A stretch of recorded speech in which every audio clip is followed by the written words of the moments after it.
1A sınıfından Caner Metin ile felsefe yapacağım. Caner Metin'le felsefe yapacağım. Yepyeni bir bölümle hem de sürprizli bir bölümle karşınızda. Bugün size büyük bir sürprizim var. Her zaman benim yazdığım tuhaf metinleri akel tokel okumamla geçen podcast bölümlerimize şimdi bir konuk alarak podcast'imizi gerçek bir podcast haline getireceğiz.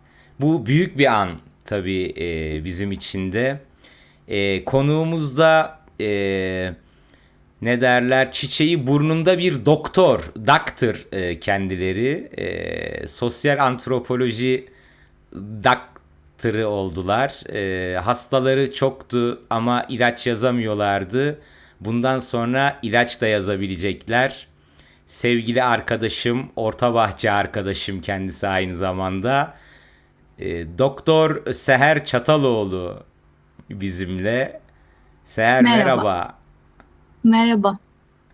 Ne yapıyorsun? Nasılsın? Nasılsın? İyiyim, İyiyim. sen nasılsın? Aynı anda konuşmamız.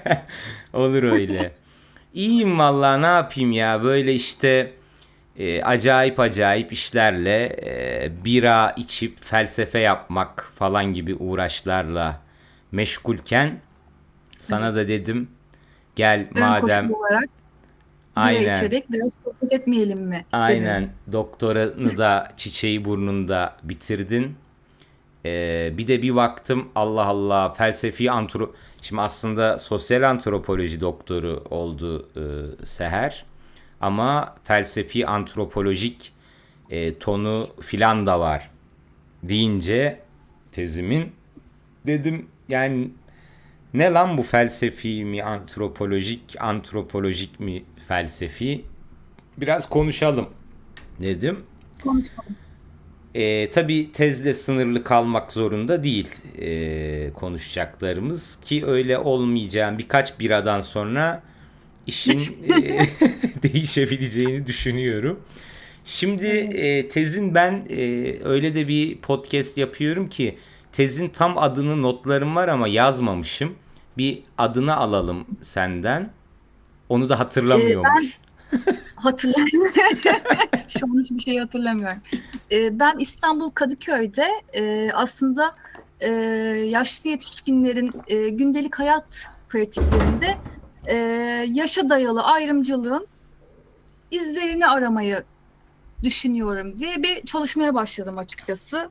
Böyle bir attım kendimi. Antropolojide biraz bilirsin, saha araştırılması, kendimize yarı yapılandırılmış sorular sorarız, bir şeyler kurarız ve alanda ne çıkacağına dair çok da her zaman bir fikrimiz yoktur.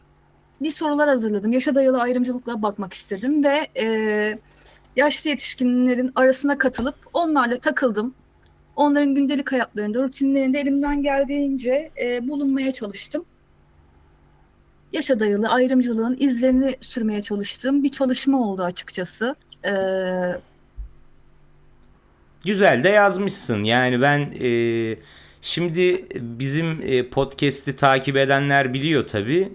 Böyle çok kitapları baştan sona okumuyorum. Ya kitap arkalarını okurum, ya Benimkini de içindekiler bizim yamalak okudun ya değil mi? içindekiler bölümünü okurum.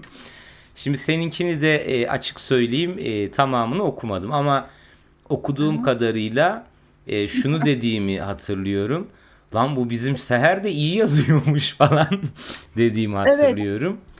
teşekkür ederim. Güzeldi, keyifliydi. Ama şimdi bu genel olarak, yani senin tez bu gavurun dediği gibi aslında old fart, old farts'la ilgili. Yani Hı hı. onlarla takıldın filan. Hani Evet. sıkıcı değil mi ya? Yani bana biraz Ya sıkıcı hiç olabilir gibi sıkıcı ya. değildi. Acaba benim ruh eşim onlar mıymış? İnsan biraz da kendini alanda biraz da keşfediyorsun ya aslında. Hiç sıkılmadım açıkçası. Hatta ben şöyle de düşündüm. Hani biraz bodozlama ve hızlı giriyorum belki ama hani hayatında bazen büyükleri, kendinden yaşça büyükleri erken yaşta kaybettiğin zaman bazı şeylere biraz o köklere biraz daha açı olduğunu ve tam aksine yaşlı yetişkinlerle konuşurken e, biraz büyüklerle, biraz eskilerle konuşmanın, biraz nostalji yapmanın, biraz kendini köklü ve hatta biraz değerli hissetmenin keyfine vardım da denilebilir. Hatta belki ben bu kadar bu kapitalizmin ya da modern süreçlerin hızına belki zaten çok uygun değildim. Hani dolayısıyla hiç sıkıcı olmadı. Zamanı onlarla yavaş yavaş yaşamak. Hala derim yani best friendlerim, sokağa çıktığım zaman böyle tabii ki bir doktoralı olarak doktora sürecinde de biz hep biliyorsun evde bilgisayar başında ya okuruz ya yazarız ya çalışırız. Benim de saatlerim yaşlı yetişkinlerle hani birdir. Öğle saatlerinde şöyle bir küçük bir yürüyüşe çıkarız. Sakin. Mesela ben gider kedilerle konuşurum. Sonra bir araya geldiğimizde o şöyleydi, bu böyleydi, eskilerden bahsederiz. Ve bazen bana güç ve kuvvet verirler onlarla konuşurken iyi hissederim. Dolayısıyla kendimi bulmama da aslında tezde de biraz bunu iddia etmeye çalıştım. Kendimi bulmama da vesile olan bir çalışma oldu benim için de açıkçası.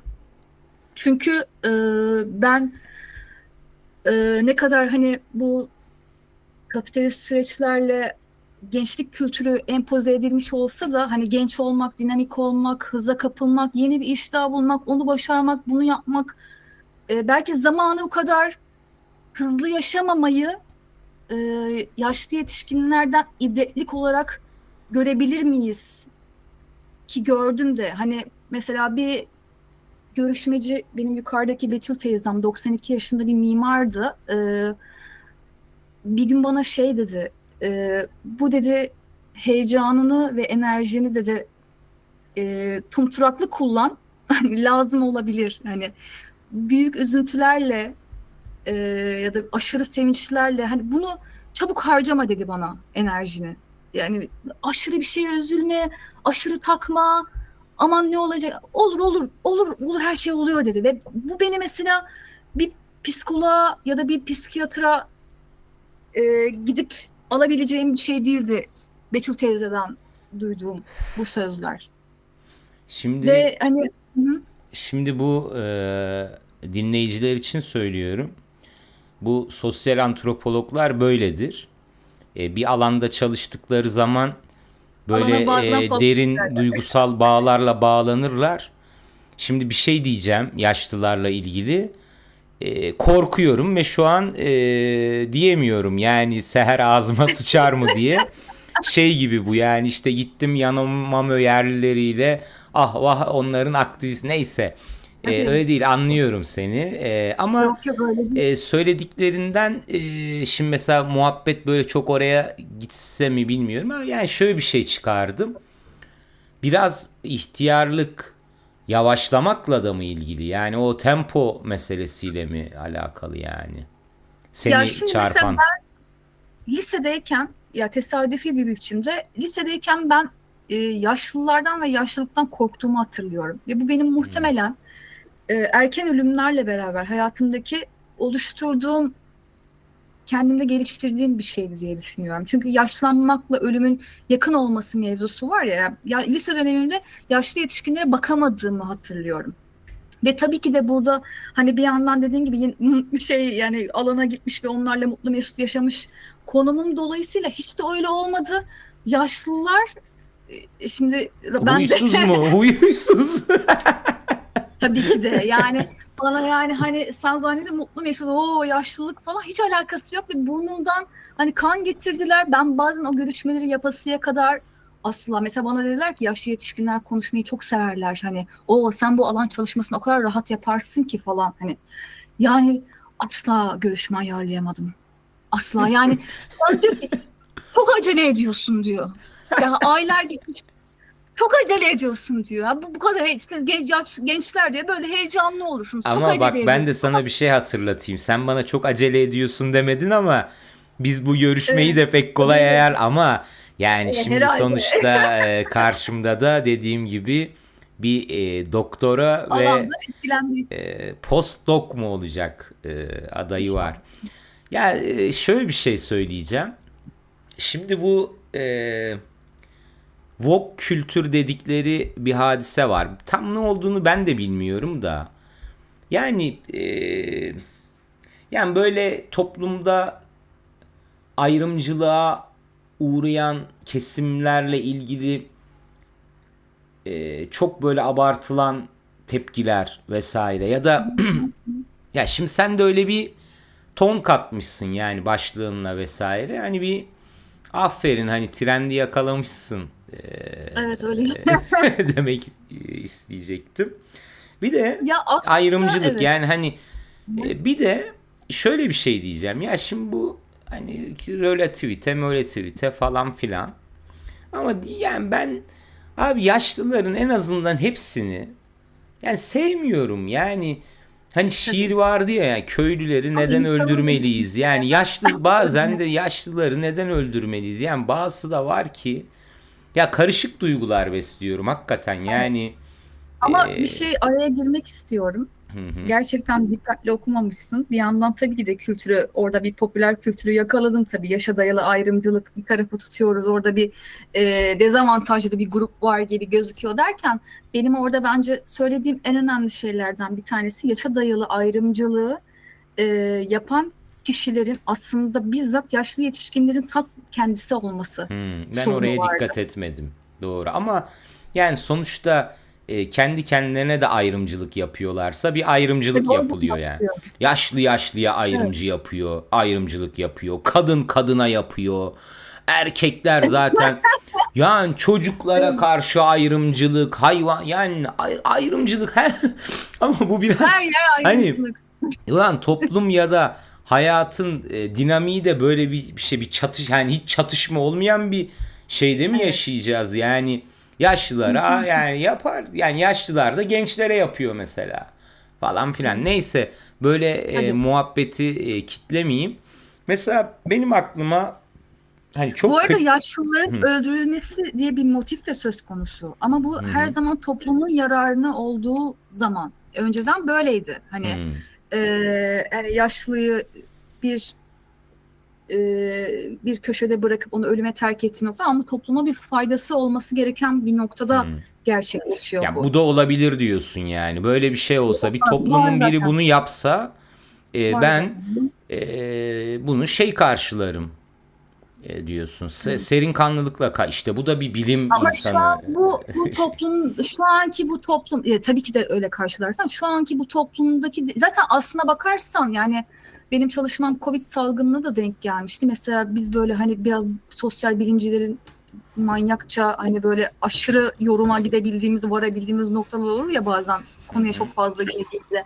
Acaba bu hani Covid-19 virüsü yaşlı yetişkinleri kasten mi hedef aldı gibi bir düşünceye mesela beni sürüklemişlerdi. Çünkü aslına baktığın zaman hani şu anda yaşam ömrünün uzaması ve yaşlı yetişkin sayısının artması birer birer de bir nevi hani emekli maaşının artması ve çoğalması ve biliyorsun kapitalizm bize der ki hani üret, çalış, kazan bilmem ne Evet. ama hani orada geri vermek istemez çok fazla ve yaşlı yetişkinlere bunu sürekli geri vermek durumundasındır da. Hani biraz azalma iyi mi olabilir düşüncesiyle bu virüs tam da yaşlı yetişkinlere sadece vuruyor gibi düşüncelere bile başta bu tür söylemlere bile girmiştik açıkçası. Nereden nereye geldik? Bunu niye söyledim bilmiyorum şimdi de.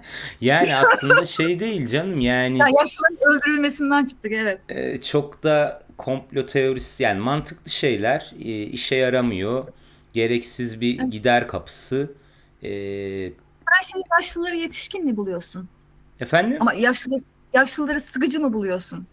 Yok ya, ben onu biraz seni böyle tahrik edeyim falan diye söyledim ama Ben de seni biraz yani tahrik ya edeyim yani çıkartayım. yaşlılara çok uyuz olduğumda oldu. Yani şöyle bir şey de var. Bu yakın zamanda yaşadıklarımdan falan bir böyle geleneksel değerleri yeniden keşfetme ve takdir etme durumum oldu. Hani oradan ben de bu yakın zamanda yaşlı yetişkin işte ebeveynlerimi diyeyim kaybettim. Ya şöyle düşünüyorum. Mesela ben onları çok sevdim. Onlar bana çok şey kattılar. Bir de yaşlı olmadıkları, tam anlamıyla yaşlı olmadıkları zamanlarda da tanıştım tabii ki ben onlarla, ama tabii torunları olarak tanıştım filan. Ama mesela yaşarlarken çok uyuz olduğumu da hatırlıyorum. Çok böyle iyilik kisvesi altında, özellikle en yakınlarındakilere, çocuklarına filan hiç de iyi olmayan, iyi gelmeyen şeyler yaptıklarını ve dayattıklarını da hatırlıyorum. Ama tabii toplamda şu anda çok şey öğrendiğimi ve yani onların böyle yaşarken yaslandıkları değerlerde hiç de yabana atılmaması gereken şeyler olduğunu da düşünüyorum. Hı hı. Böyle yani Hı. böyle Lütfen. şey almışım not. Hı Yani hı. böyle klişe ama yani işte yaşlılık deyince mesela huzur evi geliyor ya Evet. insanın aklına. Aklımıza gelenler değil mi? Evet. Bilmiyorum, senin tezde Mesela hatırlamıyorum. Huzur evi görüşmeleri falan yoktu. Belki de sen tercih mi etmemiştin? Pandemi olduğu için mi gidememiştin? bu benim için çok önemli. Bu kısmı söylemem Hı lazım. hı. Benim evimin arkasında iki tane aslında huzur evi var. Bir tanesi özel, diğeri de Darüşşafaka'nın ve sosyoekonomik olarak hayli kuvvetli kişilerin ancak girebildiği bir huzur evi var. Ama ben kasten huzur evi içinde görüşme yapmak istemedim. Tam tersine ben hani kentin içinde yaşayan, bizimle beraber takılan, aslında görünmez olsa da birlikte yaşadığımız insanlarla bir çalışma yapmayı kasten tercih ettim açıkçası. Anladım. Çünkü hani huzurevi yaşlı deyince zaten şöyle, mesela ben bu çalışmaya ilk başladığım zaman bir bursum var ve bu burs dolayısıyla yaşlılık çalışan birçok disiplin bir araya geldik ve herkesin ilk aklına gelen şey yaşlı, huzurevi ve ölüm. Sonra ben aslında benim tezime bütün dayandırdığım şeylerden bir tanesi de ki bence bu da yaşa dayanıyor ayrıca. Yani neden yaşlı deyince ilk aklımıza huzur evi ve ölüm geliyor.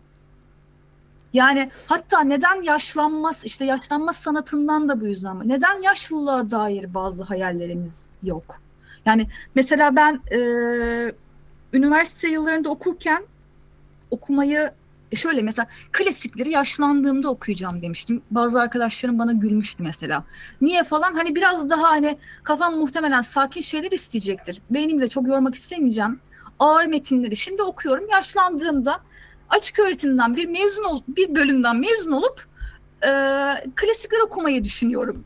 Herhalde bunları yapabilirim diye düşünmüştüm. Yani ve şimdi aslında bu bizim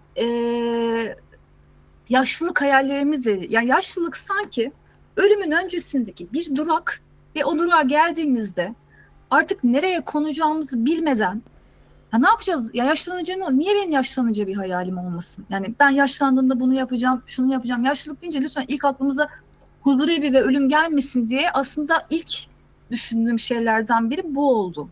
Hani Anladım. hatta sonra kendi yaşlılığımı düşündüm. Mesela benim hala bu arada böyle şeyler de var, görüyorum. Mesela benim saçlarımda mavi tonlar vardı mesela, hani böyle. Ve bir gün babaannem yanlışlıkla saçlarını pembeye boyamıştım. Babaannem havalı bir kadındı. Saçlarını sürekli sarıya boyardı böyle. Ve bir gün yanlış bir boya, artık gözü görmedi, bir şey oldu muhtemelen. Orada bir sorun var yani.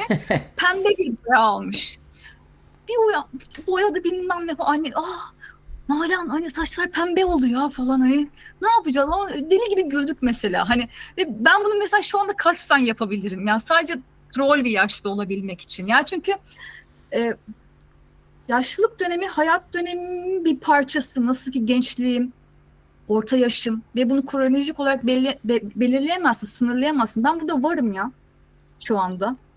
Ve var olmaya belli deneyimlerle, birikimlerle devam ediyorum. Ve şu an hani yaşlanmış olmam sizin için ne anlama geliyor? Yani siz yaşlıdan ne anlıyorsunuz? Ben şu andaki bütün görüşmecilerin dediği gibi, yani insanın içinde bir şey hiç gitmiyor. Hatta bu Freud'un o okyanusuvari duygu dediği şey gibi bir şey. Yani hani o zaten yaşama içgüdüsüyle karışık bir şey. Ben buradayım ya. Bir şeyler yapmak istiyorum hala. Tabii ki de istiyorum. Ama sen bunu belli bir yaştan sonra insanlar bazı şeyleri yapamazlar gibi bir düşünceye soktuğun zaman aslında yaşlı yetişkini de bir sınıra sokuyorsun. Bu yaştan sonra pembe giyilir mi? Bu yaştan sonra üniversiteye başlanır mı? Bu yaştan sonra spor yapacaksın da ne olacak? Zaten gözün mezara bakıyor. Ben o zaman hani mezarın başını mı bekleyeyim? Şimdi bu bizim toplumda ve memlekette var olan bir tür, yani muhafazakarlık demek istemiyorum da, bir tuhaflık yok mu la? O senin dediğin şeyler mesela Avrupa'da falan görürsün, böyle saçını Evet. pembeye boyamış ablaya lan yaşından başından utan falan diyen pek olmaz yani. Ee, Olmaz, evet. Ya da işte bizde böyle tuhaf bir özellikle hala köy kökenliliği sürdürenlerde ya da işte Pınarlar. mahalle aralarında falan görürsün, böyle özellikle kadınlarda farklı bir yaşlanma profili var. Yani vücutlarının Evet. postürü, proporsiyonu filan da değişiyor ve özgün bir model. Yani mesela bir Fransa'ya gitsen öyle yaşlı teyzeler görmezsin yani. Hani belki böyle Gürcistan oralarda falan vardır böyle. Rusya'da falan böyle tamamen yuvarlak olmuş falan, yani anlatabiliyor muyum? Böyle parkta Aha. falan koşuya giderdik 5-6 sene önce, 10 sene önce bir arkadaşımla. 5 tane teyze o koşu yapılan, pardon 5 tane diyorum, 2 tane teyze o 4 kişinin yan yana koşabileceği parkuru full kapatabiliyordu. Çünkü ellerini de bir değişik sallıyorlar yürürken filan. Ve sen hani durmak zorunda kalıyor. Mesela bu anlar benim yaşlılara, özellikle Türkiye'de, bir de şeyi çok, şunu diyeceğim. Aha. Şimdi senin söylediklerinde katıldığım noktalar var. Doğru yani, bir yanıyla doğru, ama bir yanıyla da şöyle, çok derin bakmadığın zaman da, tamam mı? Yani yaşlılık ölümden önceki son durak, ya da hani şöyle diyeyim, Bu her arada güzel de. yaşta, yani her yaşta bunu yaşamıyor muyuz? Yani Evet. 19-20 yaşındayken de ya ben 36 yaşına geldiğimde hayatım bok gibi olur, zaten yaşamanın ne anlamı kalır o zamana. Mesela iki Hı hı. sözlükte başlıklar görürsün boyuna. Hı hı. 36 yaşından sonra bilmem ne yapanların niye yaşadığı falan filan Evet. gibi. İnsanlara öyle görünüyor galiba. Ha, bu ilginç bir mesele. Bak, buraya geleceğim de önce sana bir şey daha soracağım. Yaşlı kokusu diye bir şey fark ettin mi? O kadar yaşlılarla Ne diyorsun? Senle daha önce konuştuk mu? Konuşmadık herhalde. Yani bilmiyorum. çünkü bu benim çok ince bir noktam. Hani böyle şu an bana diye nokta atışı attım bu konuyu. Bu arkamdaki huzur evine ben seneler önce başka bir e, saha araştırması için Sedat Veys'in saha araştırması için ismini söylemem doğru mu bilmiyorum. Tezinde bile bahsetmem bazen sıkıntı oldu artık. Orasına sen sonra bakarsın. Yok yok, Profesör Doktor söyleme o Bekir zaman. Akarsın. Hı. Neyse, hadi Orada bir söyledin hadi. profesör vardı. Heh. Kaynattım Orada ben bir arada profesör zaten. vardı. Ve ben hocamla beraber oraya girdim. Onunla görüşme yapmamız lazım. Sedat Veys hakkında şeyler alacağız. İstanbul Üniversitesi'nde kıdemli bir profesör ve bunlar e, dönemleri dolayısıyla neredeyse hani bu akademinin köşelerini kuran insanlar. E, 90 küsürlerinde falandı. Asansöre bindim. Koku acayip, bu benimle ilgili bir durum bu arada. Tamamen geyik. İnanılmaz koku hassasiyeti olan bir insanım ve yaşlı o ölü deri kokusunu. Dedim ki burası, yani hocam çok gülmüştü bana. Burası inanılmaz yaşlı kokuyor dedim ve böyle hani böyle gerildim. Hani hatta bu şeyle hala peşi sıra şey geliyor. Benim yaşlı ölüm korkum ve yaşlı burası yaşlı kokuyor. Çünkü bilirsin yani bunu bir dizide de işlediler. Gibi dizisinde de işte bu yaşlıların yıkanması lazım. Nasıl Hmm. yıkanacaklar bu insanlar kendi kendine İzledim o yıkanmak da bölümü. o kadar Evet. kolay bir durum değil. Ölü deri sonuçta hani her dakikada niye kesileneyim diye bir insana bir düşünce uyanıyor yani herhalde muhtemelen. Onunla uğraşmaya değer bulmuyor da olabilirler ve bir yaşlı kokusu mevcut. Yani şimdi bu kokudan dolayı da ne diyorsun yani sen o zaman Ama hani yani şimdi koku biliyorsun şeydir, yani bu çok işte ayrımcılıkla da çok tabii. yakından ilişkili bir şeydir, biliyorsun, koku Ya hem sınıfsaldır ayrımcılıkla vesaire, ilişkili hem de ama tabii şimdi ne yapalım abi, öyle bir ne koku da yapalım var yani? yani. Abi, beni Var. rahatsız eden bir şey olduğu için söylemiyorum bu arada. Beni Yani rahatsız ediyor. ha seni ediyor olabilir. Yani senin hassasmışsın kokulara. Aslında Beni haksızım. rahatsız etmez yani ama böyle bayramda falan yaşlı tek başına Bu arada yaşayan. artık aşırı güvende hissettiren bir yöne de doğru evrildiğini. Şimdi koku orada dipnot da belli edeyim. Hani tanımladığım için yaşlı kokusu diye. Bu tip şeyler aynı zamanda tam tersi etki yapıp seni güvende hissettiren şeye de sebebiyet verir. Hmm. İçindeki anlamları değiştirdiğin zaman başka şeyler düşünmeye başlıyorsun ya, hani önce yaşlı kokusu, buralar hep ölüm koktu, buralar hep yaşlı koktu derken aradıkların ve seninle değişen şeylerle sana güvende de hissettirebilir. Belli olmaz. Adamın ter kokusu düşünsene hani.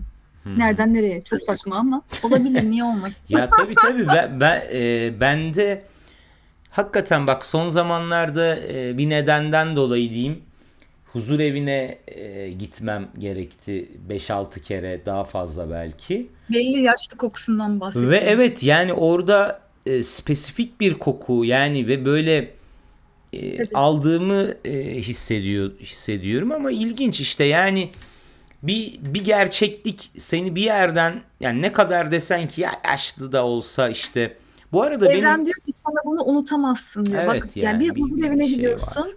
Otel bir yaşlılık kokusu var. Bu çok acayip. Yani hani bak bir kişinin beden kokusundan falan bahsetmiyorum. Yani yaşlı kokusu diyebileceğimiz bir koku var. Evet. Neyse bak ben şöyle bir şeyden söz edeyim. Yani artık böyle lafı genel olarak böyle yaşlılık. Yani mesela benim şöyle bir şey olmuştu. Galiba pandemi zamanıydı filan. Böyle eve kapalı olduğumuz dönemler. Yaşadığım mahalle de benim de çok fazla böyle yaşlının filan olduğu bir mahalleydi. Mahalleydi evet o zamanlar. Ve böyle balkondan camdan bakarken bir tane ihtiyarın zar zor yani böyle sümüklü böcek gibi tamam Hı hı. mı bir yere yürüdüğünü görmüştüm ve şunu düşünmüştüm ya bu nedir abi yani bu nasıl bir motivasyon yani o çok Nereye? ilginç bir his hakikaten ya çünkü insan ister istemez şunu düşünüyor mesela biz bu yaşlarımızda hala deli gibi seks falan düşünüyoruz tamam mı işte ne bileyim çok böyle iştah ve arzu dolu olduğumuz şeylerimiz var falan. Ama demek ki orada da bir şey var. Yani çok İşte çarpmıştı dedim ya, beni. gitmiyor. Zaten o gitse her şey biter dedi benim görüştüğüm. O yani yaşama sevinci diyebilirsin. Yaşama içgüdüsü diyebilirsin. O minik neşe diyebilirsin. Yani kimsenin kalkıp yani kalkıp gidesi yok tabii ki. Yani bu can içeride durduğu sürece yaşamaya çalışıyor ve yaşamak istiyor. Onun Evet. arzuları var. O da durmak istiyor. Ve hani demen gibi sümüklü böcek yavaşlığında gidebilir. Fark etmez, hani bankamatiğe varır. İki kişiyle hoşbeş yapar. Mutlu olur. Bu arada bu biraz bizim sınırlarımızda da hani böyle hani açıkçası başka şeylere de dönüşebilir. Başka yaşlılık hayalleriyle başka şeyler de yapılabilir. Demek istediğim şey de bu belki. Hani tabii hani seher sümüklü böcek gibi yavaş yavaş ama ne yapsın, ölsün mü? Ya şöyle bir not almışım mesela. Yani Aha, bunun üzerine ya yaşlılık hayatın anlamını ya da anlamsızlığını bize işaret etmek için de verimli bir alan değil mi? bence Yaşamın öyle. yaşamlığını kavramamız için demişim. Evet. Evet ya, aslında yaşlanma döneminin çok güzel böyle bir felsefi bir yanı olabilir diye düşünüyorum. Çünkü var ya hani eleğimi eledim, şeyimi astım, hep de söyleyemem böyle atasözlerini. Unumu Hani eledim eleğimi astım. "Bunu eledim, ha, eleğimi astım" falan filan. Tam felsefe yapmanın tam sırası gibi geliyor bana. Yani hani Hmm. hazır emekli maaşı da yatarken. Çünkü biraz hayat deneyimi var. Hani anladın mı? Tabii bu Türkiye'nin emekli maaşları konu değil yani. Hani şu an Tam onu adamları diyecektim yani. stres Adamın ettiniz yani. felsefe Adam yapmaya şeyi mi dermanı mı kalır? yine yok ya, Hep yine yok. ben nereden bulacağım diye düşünüyor filan. Tabii yani tam yaşayacağım, böyle kıvıracağım, bir şeyleri yapacağım, durup düşüneceğim yani. Çünkü aslında hayat deneyimin artık hani ben yıllara, ya kronolojik olarak yıllara varması aynı şekilde, bak 20 yaşında bir insanın da inanılmaz hayat deneyimleri oluyor. Bundan bahsetmiyorum. Gündemimiz yaşlılar diye yaşlıdan Ama bahsediyorum. yaşlanma Yani deneyimi olmuyor onun. Tabii yani şu anda ben mesela o 37 yıllık bir maceradan bahsediyorum. Düşünsene bunun 75-80 yıllık, 90 yıllık bir macera olduğunu. Adam hani bir dönem var iki savaş gördüm ben diyor mesela. Adamı dur dinle canın istiyorsa.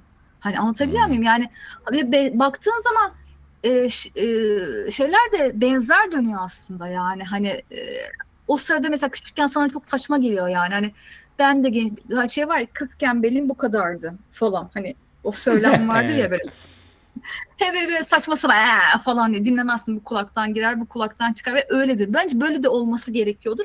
Yaşlı yetişkin onun farkında da yani onu, o sırada o zihnin onu algılamadığının emin ol farkında, çünkü o genç olmayı biliyor ama biz yaşlı olmayı bilmiyoruz. Yaşlı olduğun zaman bence yani hayatta durup düşünmek için daha çok maceram var ve ben de hatta daha çok maceram olsun giderken hani böyle, çünkü hani şey yani ölüm var ya hani daha yaklaşıyor. Yani çünkü resmen bir şey olması gerekiyor. Yani 3, 5, 90 sonsuza kadar olmayacak ya. Şimdi gitgide şey yaklaşıyor böyle hani. Evet. Azrail'le böyle bir değil mi? Böyle bir hemhal olmaya başlıyorsun. Ölüm üzerine daha çok düşünmeye başlıyorsun. Ve Öyle mi hatta belki peki? Sen bunu gözlemledin mi? valla benim babaannem kanser hastasıydı. Son 6 ay ömrü kaldı demişlerdi. Şubat ayında 2011'in Şubat ayında kaybettim kendisini. 2-3 ay öncesine kadar yazlığa gidelim diyordu. Yani bana da öyle geliyor. Böyle insanlar çok son ana kadar falan hani çok hasta düşebilir falan. Tamam artık Evet. oralarda hani hissediyordur ama yani ne olursa olsun böyle yaşlanmak pek böyle ya ben gitgide ölüme yaklaşıyorum Değil. hissiyle ya çünkü öyle olmaz gibi geliyor. Öyle olsa insan Olmaz mı? kafayı üşütür yani. Çünkü Tabii. hani bir de biz de yaklaşıyoruz yani adım adım Evet. sonuçta. Bana Ya çok öyle ben bu değildir arada gibi geliyor. zaten hem böyle değil, beri yandan da aslında hani bu tezinde de bahsettiğim şey. Ben hani esas olarak ölümün böyle bir son gibi algılanmasına biraz karşıyım. Yani bu aslında söylediğim şey modern dönemin çizgisel zaman Ha evet anlayışıyla sen uyum ondan verdiği. falan Diyor ki bahsediyordun. hani böyle diyor hani Hristiyanlık ve Yahudilik kültürüyle devreye giren dinler devreye girdiği zaman yani böyle başlar biter şöyle olur ve böyle olur. Ve tabii ki otomatikman kendini şey işte sanki nasıl diyeyim bir bant üzerinde gidiyoruz da tık tık tık tık tık sırayla pıs diye yaş geldikçe düşmeye başlayıp artık ekarte olmaya başlıyormuşuz gibi bir duygu var. Bitiyor gibi hani. Halbuki e, tabii bu ölüm korkusuna da yol açıyor. Ölümden korkmaya başlıyorsun. Halbuki var böyle kültür. Yani şöyle oluyor hani ölümü böyle algılamamak, o döngüselliği biraz yakalamak, ölümle barışmak. Hatta ölümle barışmak yaşlılığı daha neşeli bir hale getirebilir mi? Yani bunu düşünelim. Hani ölüm korkusunun Ya zaten bir 70-80 yıl önce bile 100 yılı yani düşünsene insanlar Birinci Dünya Savaşı'nı, İkinci Dünya Savaşı'nı filan yaşadılar. hı hı, Yani oralarda falan ölüm biraz daha zaten sevimkanlı bunların karşılanan içindeydi. Evet. bir şey gibi geliyor. Bak ben sana bir şey daha soracağım. Bunlara geliriz tekrar da. Şimdi bir kere şöyle bir şey yaşamıştım. Bir kere değil de yani bunu gözlemlersin. İşte metroda oturuyorum. Çocuk var Hı hı. yanımda da küçük ya da belki de kucağımda. Karşıda da yaşlı bir tane teyze var. Hemen bir tane de dayı var diyelim. Hemen küçük çocuğa gülmeye başlıyorlar. Böyle refleks gibi bir şey ve böyle sıradan bir sevme değil yani çok sevme ve çok şefkatle ve çok merhametle bakma gibi böyle tuhaf bir şey. O zaman ben de çok mu kötü niyetliyim neyim bilmiyorum da şunu Göreceğiz, göreceğiz. düşündüğümü hatırlıyorum. Ulan senin bu çocuğu kıskanman gerekmez mi? Yani senin artık bitirip tüketip sonuna yaklaştığın bir maceranın daha başında tazecik filan. Vay orospu Ama bu çocuğu bizden giden hayat buna kısmet ama olacak o şimdi. kalacak. Yani Ama bu ama tam tersi insanda yani. tam tersine kendi istediğin gibi tamamladığın bir hayatı düşünsene. Yani kendi istediğin o eğrisiyle doğrusuyla. O küçük gördüğün çocukta yeni başlayan bir şeyin ve bu döngünün devam ettiğini gördüğün yerde aslında bu sana, çünkü o çocukta sen, ben, o teyze hepimiz varız ve orada aslında onu yaşamaya devam ettiğini gösteren bir şey de bu yani. Kuşaklar birbirine pek çok şey de bırakıyorsun. Mesela bu Tarkovski'nin, bunlara girmek çok ağır gelir. Scarface, hani bu Kurban isimli filminde kanser olduğu dönemde çekiyor bu filmi ve oğluna atfediyor. Bence tam olarak bununla da alakalı. Hatta tabii ki kanser gibi bir hastalıkla bilirsin. Yıllarca ölümle, ölüm düşüncesi ve fikriyle yani kesin gidiyorum. Sanki hepimiz kesin gitmiyormuşuz gibi bir durum vardır ama kanserde kesin gidiyorumu birkaç yıl boyunca yaşarsın. Ve Tarkovski bu filmi bu dönemde çekiyor. Oğluna adadığı bu şeyde. Ve onun demesine göre de hatta Nietzsche'nin de demesine, bu döngüyü kabul edip hatta bu sorumluluğu alıp hayatı o bengi dönüp olumlayarak karşıladığın zaman zaten mantıken de benim ölmem gerekiyor ki bu çocuklar yaşasın. Ya çünkü hayat böyle hepimizin tek eline verilmiş ve hani anlatabiliyor muyum? Bence Böyle var dönecek ya bir bak, ben böyle değildi. düşünmüyorum.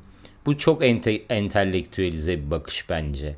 Benim o dediğim nene öyle bir neneydi. Ne hayatını istediği gibi falan da tamamlamış bilmem ne. Bence bu böyle insanlarda bir genetik bir switch gibi bir şeydir. Yani yaşlandın, çocuğu sev.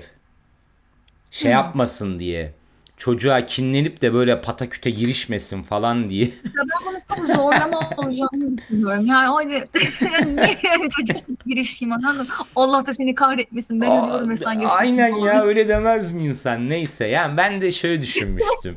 O senin hasetlerinle ilgili. Herhalde ben olsam haset ederim ya. Orospu çocuğuna bak, şuna bak, benim belim bükülmüş, yerlere kadar eğilmiş, bu dimdik duruyor diye. Neyse, şey demişim bak. Belki de geçip gidilen hayat o kadar da kıymetli değildir. Hiç kıymetsiz de değildir ama.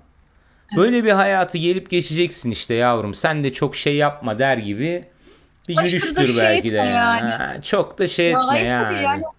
Hatta belki o zaman da belki o yılların deneyimiyle daha fazla buna yaklaşıyorsun, anladın mı? Hani ne olacak ki, zaten ölüp gideceğiz, o da başlıyor yavrum. O da belki de orada hani tanrıların bize bakışı gibi sinsi bir gülümseme vardır. Hadi Evet, sen de evet, gül onu şimdi, ben de, nasıl olsa. evet onu ben de hissettim. Yani evet, öyle bir şey olabilir diye Yani düşündüm.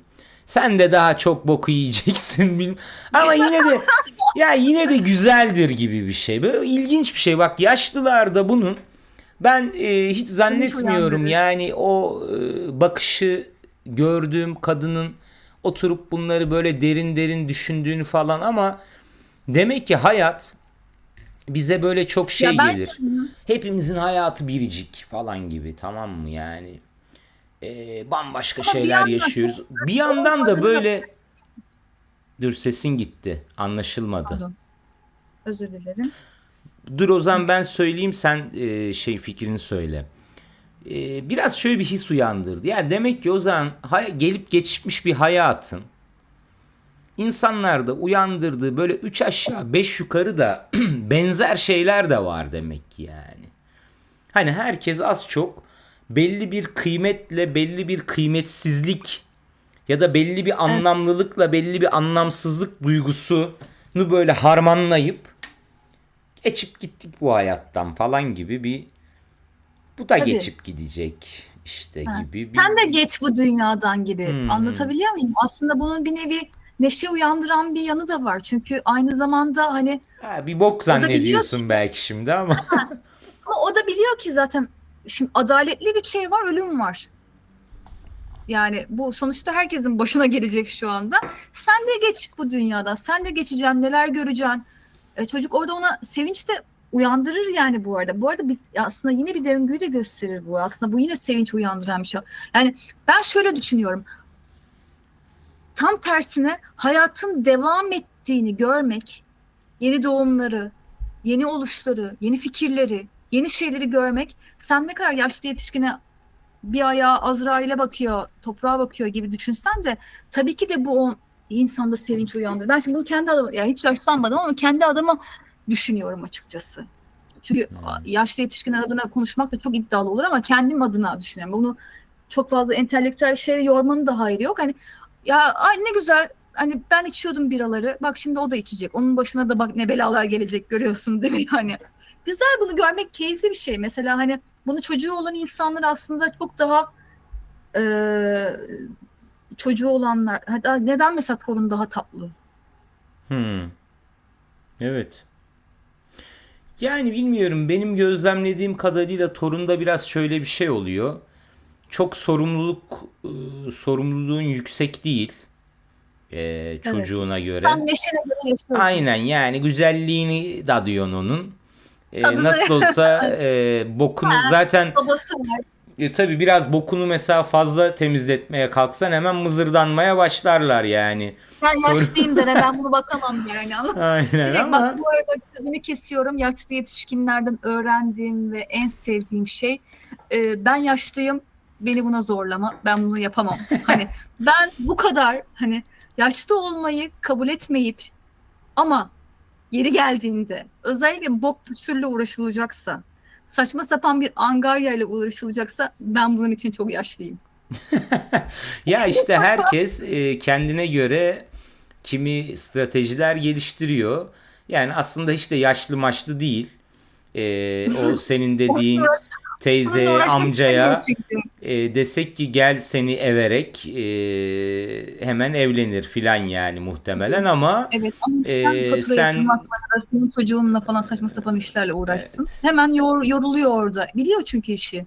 evet, Çünkü bizden işte daha deneyimliler. Yıl ay olarak. Teknolojik olarak. ya o zaman şey diyoruz, yaşlılık bir bilgelik kaynağı, öyle mi yani? Ya tabii, Öyle bir bak stereotip var. var hani aslında hani yaşlılığı e, bilgeliğe yormak çok büyük bir söylem. Anlatabiliyor muyum Hı yani? hı. Her kişi yaşlandığında artık bilgedir falan filan ama şunu da unutmamak, deneyim. Öyle ya da böyle. Yani iki dünya savaşını görme fırsatı. Mesela 22 sene aynı iktidarı görme fırsatı. Ve başka iktidarların nasıl gelip geçtiğini görme fırsatı. Yani bizim öyle ya da böyle içeride bir deneyim var ya. Anladım. Yani bilemiyorum işte, çok karışık hakikaten. Ben de Birbirine yormamak bak, lazım ama o kadar da küçük de görmemek lazım diye düşünüyorum. yani biraz önce seninle konuştuğumuz şeyden işte, yani en sıradan yaşlı bile, değil mi? Belli bir Evet. bilinçsizce belli bir senteze ulaştığı için bir tür ona Evet. bilgelik denilebilir yani. Bir şeye Tabii. Yani erişmiş mesela oluyor. çok basit. Şöyle yani, o bamya o tarlada bitmez der mesela sana kadın. Yani bunu çok işte tarımcı Şimdi burada bilmem ne neci demek kimya istiyor? Bamya gerek yok. mamya. Bir de o Yani bir var. tarla vardır. Bir de Hani alt yani anlamları da olabilir. düz anlam, yani net düz de söyledim, yani hani köylü bir teyzeden Bir de bahsettik. işte Bilgisi köy, yok bak bir da şey bilgi var. söyleyeyim mi? O köylü teyzeler kadar üstü Tutar yani. örtülü ya da açık bir müstehcenliği nefis bir Tabii. şekilde kullanabilen insanlar Evet. görmedim. Kesinlikle Gerçekten. öyle. Köylü Ben teyzeler, hala köy kökenli teyzeler. zevkle bakıyorum. Yani Ya çocuktum. Bak, ben kadınların içinde büyüdüm, tamam mı? Anneannem bebesiyim. Anneannem baktı. Ve artık böyle yavaştan ergenliğe falan da girmeye ergenliğe girmiyorsun da, yani işte bir şeyleri öğrenmeye falan başladığım bir dönem. Kadınlar kendi arasında muhabbet ediyor. Çoğu yaşlı kadın. Bir tane de genç kız var. O da evlenecek. Yeni mi ne evlenecek? Böyle şöyle bir muhabbet açıldı, tamam mı? İğneden korkuyorum dedi yeni evlenecek olan gelin hanım. Yeni taze gelin. Aman iğneden de korkulur mu falan filan bilmem ne dediler. Orada yaşlı teyzenin biri aynen şunu dedi. O iğneden korkarsın da öteki iğneden hiç korkmazsın ama dedi. Benim tabii hemen kulaklarım, bir de yani ben o an yarı çocuk olduğum için benden bilgelik konuştuk. gocunmuyorlar yani. Ama dedim ki lan ne diyor bu kadın ya? Yani bunlar nasıl laflar Tabii. falan diye. Ya bu arada bir laf vardır. Yaşlılıkta ar damarı yırtılır gibi. Hmm. Aslında belki ar damarı dediğimiz şey toplumsal bazı şeyler çok fazla sınırlayıp kendimizi artık bunu rahatça söyleyebilmek mi? Hani bu şimdi birazcık adını deliye biraz da yaşlıya vurup bir lafı rahatlıkla söyleyebilmenin keyfi yok mudur orada yani? O şimdi sen söyleyebilir misin? O iğneden korkuyorsun da o iğneden kork. O onu laps diye söyler. Ya ben laps diye başka şeyler söyleyen yaşlılar da gördüm. Hani bunu burada söylemek yani neyse bunu hakikaten anlatsam mı bilemedim de e, şimdi şöyle bir şey var. Şimdi senin kullandığın temel bir kavram var. Bir ona geleceğim. Tamam. Yaşlanma sanatı. Yaşlanma sanatını öğrenmek falan diyorsun. Hı Yani hı. çok romantik hakikaten ama Evet, yani öyle bulundu şimdi bunları zaten. böyle hava olsun diye mi yazdın? Yani bir söyle bakalım yani yaşlanma Ya sanatı ben falan. bunu aslında bazen diyorum ki kendi acaba yaşlılığımı kurtarmak için bile yazdım mı diye düşündüğüm şeyler var açıkçası.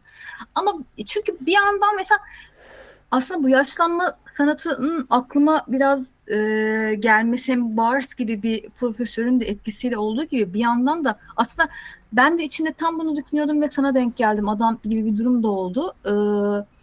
Şimdi ben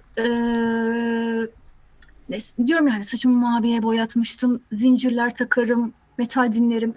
Bir tane haber gördüm ve sonra haberin biraz yalanladılar gerçek paylarıyla beraber. Almanya'da ya da Hollanda'da olması lazım hatırlamıyorum. Huzur evinden kaçan iki yaşlı metal konserine gidiyor. Ve Artık metalciler kafaları, huzur evlilik oldu diye de okuyabiliriz o haberi o zaman. ve kafaları da biraz buğulu gibi bulunuyor. Hmm. Yani alkol falan almış olabilirler. Şimdi baktığın zaman hani sonra haberi yalanladılar şöyle oldu ama fikir olarak bile o kadar uzak değil ki. Hani böyle bir şey olmuş ama altyapısında tam açıklanmadı. Şöyle böyle falan. Ben yaşta ne kadar çünkü yaşlılık değişen bir şey. Yani net bir yaşlılık Hmm. yok. Kültürden kültüre değiştiği gibi zamandan zamana da değişiyor. Ya şimdi ya benim yaşlılığımdan ne bekle ben şimdi nasıl olabilir yani? Hani benim yaşımdan ne beklersin? Yani hani zinciri takmasam zinciri takan bir kafam vardır gibi düşünüyor. Yani hala Pink Floyd seviyorumdur. Hani onu dinleyeceğimdir. Hani ya da böyle System of a Down falan diye. Hani heyecanlanacaktır yani o kişi. Yani demek ki yaşlılığın formu da değişiyor. Şimdi bizim o zaman hani neyimizi eleyip neleğimizi asıyorduk. E, Ama mesela bak şöyle bir alternatif senaryo da düşünelim. Yani çünkü bu senin dediğin biraz şöyle oluyor. Ee, Hani bunu olumlamıyorsun. O an onu anladım. Yani yaşlılık çağdan çağa değişir yani. Hani bugünün Kültürden genç kültüre. değil mi? Yani Evet, şimdi Moğollar dediğin grup evet, ilk kurulduğunda genç bebeler, talebeler müzik yapıyor Anadolu rock falan filan tamam mı? Belki böyle bir şeydi yani ilk o evet. herifler böyle gitarla oynadıklarında. Hı hı. Sonra bir dönem şey oluyorlar işte gençliği sürükleyen. Şimdi mesela kült ve duayen durumundalar. Değişiyor yani hani Evet. götlerindeki kıllar falan ağardı şimdi o adamların. Hani Çok yapacak tabii. bir şey yok. Hani Ağırmasın onları mı? bir de onları şeyin de ağardı yani. Belki hani var şeyi düşünelim bak o kadar Moğollara gitmeyelim. Tarkan konserinde bayılan kızlar vardı mesela. Şimdi onların bir Evet. kısmı torun sahibi bile olmuş olabilir. Mesela onlar nasıl hani mesela onların ideal yaşlanması yine Tarkan diye bayılmak Ya bir şey biçiminde mi söyleyeceğim. olmalı? Burada biraz da belki kendi ailemize dönüp bakmamız da lazım. Hani mesela o mesela neydi o ya? Anneannem söylerdi. Neydi o? Brigitte Bardot mu? Hmm. Brigitte Bardot yani şimdi dönem o Brigitte Bardot'a olan hayranlık neydi ya anneannemdeki? Yani. Ya hani anlatabiliyor muyum yani? O da orada Tarkan'a muhtemelen onun gibi giyinmeye çalıştı. Onun gibi hareket etmeye çalıştı. Ama Yani eskilerin anneanne kadınları da bir güzel be. Seher yani şimdiler o güzel değil mi? şimdikiler de güzel de yani o Brigitte Bardot'lar, Mardo'lar. Yani o Hitchcock'un filmlerinde oynayan kadınlar, madınlar. Nedir kardeşim öyle ya? Onlar bayağı iyi ya. Ya çok fazla idealize ettik ya da çok az olduğu için o zaman da sadece o sıklıkla onları gördüğümüzde bugün geri dönüp hatırladığımızda onlar bize çok daha aşırı güzel geliyor olabilir. Çünkü bir şekilde bize geçmişimizi hatırlatan şeyleri de var, vibe'ları da var. Ama bir yandan gerçekten reel olarak da çok güzeller. Aslında şimdi de çok güzel kadınlar var ama sadece çok fazla insan var. Yani orada yani geçmişe baktığın zaman daha az insan var. Daha az insan üzerinden bir şeyler dönüyor. Popüler kültür daha az insan üzerinden dönüyor. Yani hani ama bu tarafa baktığın zaman Brigitte Bardot yani rakip en az 15 tane sadece Türk kadın vardır. Birçok kişinin hayranlık uyuyor. Burada Hmm. konular biraz karışıyor diye düşünüyorum ben. Ben zaten geyik yapmak için söylemiştim ya. Ama şunu diyeceğim. Bak bir de şöyle bir Ben alternatif hep senaryo diyorum değil mi? düşünsek. Çok iyi bir şey Bak gibi duruyorum. şimdi hayır yani yaşlılığında bir ağırlığı olmalı kardeşim ya bence. Ya şimdi ya insan değişiyor, Neden dönüşüyor. böyle bir Yani şimdi klişeler içine mesela sokuyorsun ya? ben yaşlanacağım da saçımı mavi o zaman ya da mesela o zaman maviye boyatmak moda değildir de şimdiki Ha, kızlar mesela ben bakıyorum böyle crop giyiyor bir şey giyiyor böyle tamam mı? Krop giymiş bir yaşlı. Şimdi 80 yaşında abla kesin Avrupa'da falan çoktur da yani. Ya bana da bir hoş geliyor arkadaş. Yani yaşlılığında bir mesela tamam kardeşim sen gençliğinde metalciydin, punkçıydın, bilmem neydin. 65-70 yaşına geldim mi şöyle balkondan kafayı uzatıp da keserim lan topunuzu diyen bir adama dönüşmen lazım gibi geliyor bana ya. Yani öteki türlüsü de bir sakinlik gibi geliyor. Bilmiyorum. Ya onu biraz bizim yaşlılığımızı görüp bence bunu bir 30 yıl sonra ömrümüz olursa bir daha konuşmamız gerekiyor.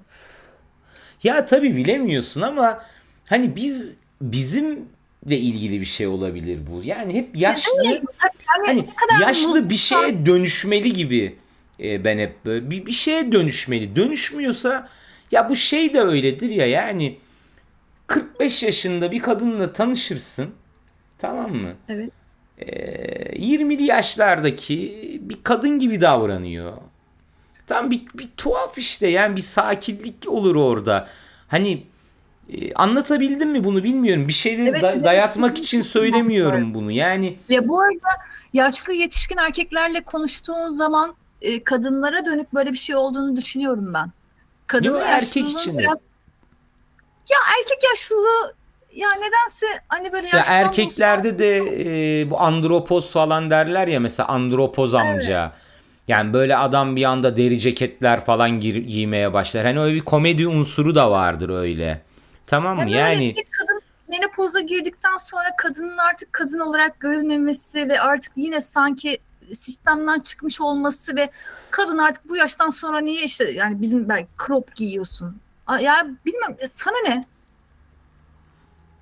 ya orası öyle tabii ya. Ben çok onu vurgulamak istememiştim aslında da neyse. Evet. Yani ya benim Bu da mesela bir şey şimdi bir yapmıyor tane ama babaanne vardı tamam mı? Benim annemin babaannesi. Benim için mesela bayağı yaşlı bak yaşlı odur yani benim gözümde. Şimdi annemin babaannesi uyurdu sürekli. Yani 90 yaşında bir kadındı belki. Kat kat kat kat kat kat yıl giyinirdi. olarak kaç doğumluydu? Valla Silent kuşu. onu bilmiyorum. Öleli çok oldu zaten.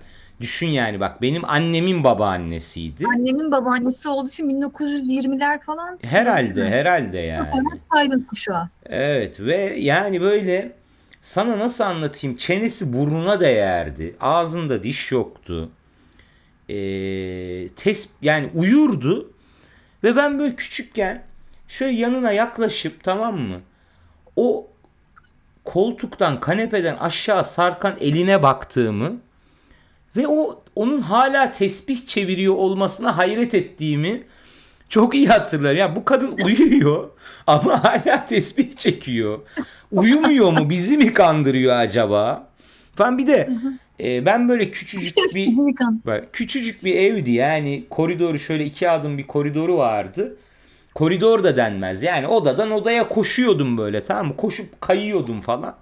Küçücük de bir çocuğum derdi ki bana koşma koşma üşüyorum, rüzgarından üşüyorum derdi. Lan benim Evet. rüzgarımdan nasıl üşüyorsun? Yani Evet. öyle işte, öyle yaşlılar filan oldu hayatımda. Ben de bunu nereye bağlayacağım? Ya şimdi benim o babaanne saçına kına yaksa, bırak yani maviye boyamayı falan. Ya Pembe de olabilir. olmaz gibi bir şey gibi geliyor bana yani. Ama tabii Bilmiyorum herkese ki. biraz kültür içerisinde de bakmak lazım. Ne nereye kadar dayanabilir? Hani kim nerede yaşlanıyor? Bu da çok önemli bir sorun. Kim nerede yaşlanıyor? Ya evet işte, yani bak mesela ben onu da not almıştım. Biraz girdik de aslında hafiften hafiften, ama onu söyleyeceğim. Yani söyleme sahip, yani biz de fakir fukara halimizde de olsa Avrupa'ya gitmişliğimiz, görmüşlüğümüz falan var. Ya şimdi oraya gittiğin zaman şunu fark ediyorsun, tamam mı? Bizim burada insanlar çok erken yaşlanıyor. Evet, bence de. Yani ben mesela eminim, şu hastanelere gidiyor mesela, hastaneye gidiyorsun, yolun düşüyor şehir hastanesine, şuna buna, devlet hastanelerine. Orada amca ver elini öpeyim diye eline sarılacağın ve senden aslında 5-6 yaş falan büyük olduğunu hayretle fark edeceğin çok insan vardır. Evet öyle. Ve çok acı bir durum bu. Yani ben bunu ilk fark ettiğimde e, bizim ülkemizde ölür gibi yaşayan, yani hakikaten Evet, belli ki küfür gibi yaşamış ve daha 50-55 yaşında ihtiyarlamış çok insan var. Beli evet. bükülmüş, Tabii boktan burada artık boktan. başka şeyler devreye giriyor. Şu emeklilik maaşının böyle tartışma konusu olduğu noktada başka, yani çünkü daha ezilen ve üzülen bir ruhtan ve bir bedenden, ya da ruh beden neyse, Ama bak, bundan bunu da bahsediyor. kanıksıyorsun. Yani artık senin Tabii için. zaten her şey burada başlıyor. Aslında benim, özür dilerim lafını kestim Hı. galiba. Aslında bunu söylemeye çalıştım. Yaşlı yetişkinlerin bizzat yaşlı ayrımcılığını kendisinin yaptığı, ben bunu İstanbul Kadıköy'de gerçekleştirdim bu çalışmayı. Ya çünkü e, öğrendiğin şeyi yani onu bekliyorsun, onu söylüyorsun. Bu yaşta bu insanlar bunu yapar ve zaten mesela kırsalda mesela zaten o güneş, biliyorsun ki o güneş insanı yaşlandırır, o toprak yer adamı. Taş daha da zorlaştırır. Yani bununla uğraşan bir insanla bilmem neredeki İngiltere'nin bilmem ne emekli maaşıyla, bilmem ne hayat standartlarıyla ya da Japonya'da bir yaşlıyla kıyaslayabilir misin? Ya evet, ama işte bir de kanıksan, yani o fiziksel aslında koşullardan, sosyoekonomik neyse koşullardan Hı hı. vesaire kaynaklanan şey, hani bizim çok kültürel dediğimiz Hı hı. normlaştırılan anlamıyla kültürel, ama Hı hı. bir şeye de dönüşüyor. Yani adam artık burada mesela 55 Normlaşıyor. yaşında belinin bükülmüş ve ihtiyarlamış olmasını, belki de işte yaşlanma sanatı onun da o yani. Belki Ya tabii bundan ben yaşlanması derken bunu kastetmedim ama ben bir yandan bunu senin da dediğin şey, şey, yani laf olsun diye ya ben söyledim de. ya aslında kapitalist süreçlerin getirdiği şey, eğer belki çalışmamı bir gün başka bir noktada başka bir seviyeye getirebilirsem, yani benim ilk söylediğim şey bu yaşlı yetişkinlere kendimi yaşlı hissediyorum demek oldu. Yani sen yaşlı, yani size yaşlı diyorlar. Ben de hatta yaşlı nedir, yaşlı kime denir? Bu yüzden zaten tartışma konusu haline geldi. Bana dediler ki sen bir dur otur.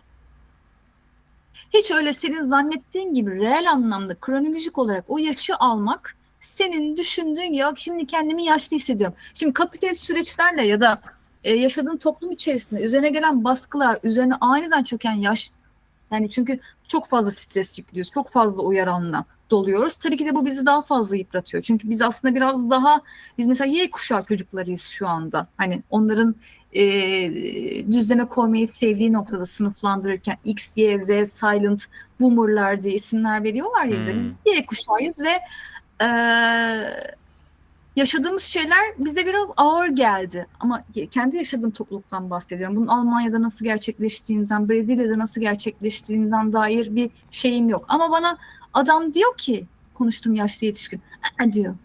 O diyor senin anladığın gibi hala değil diyor.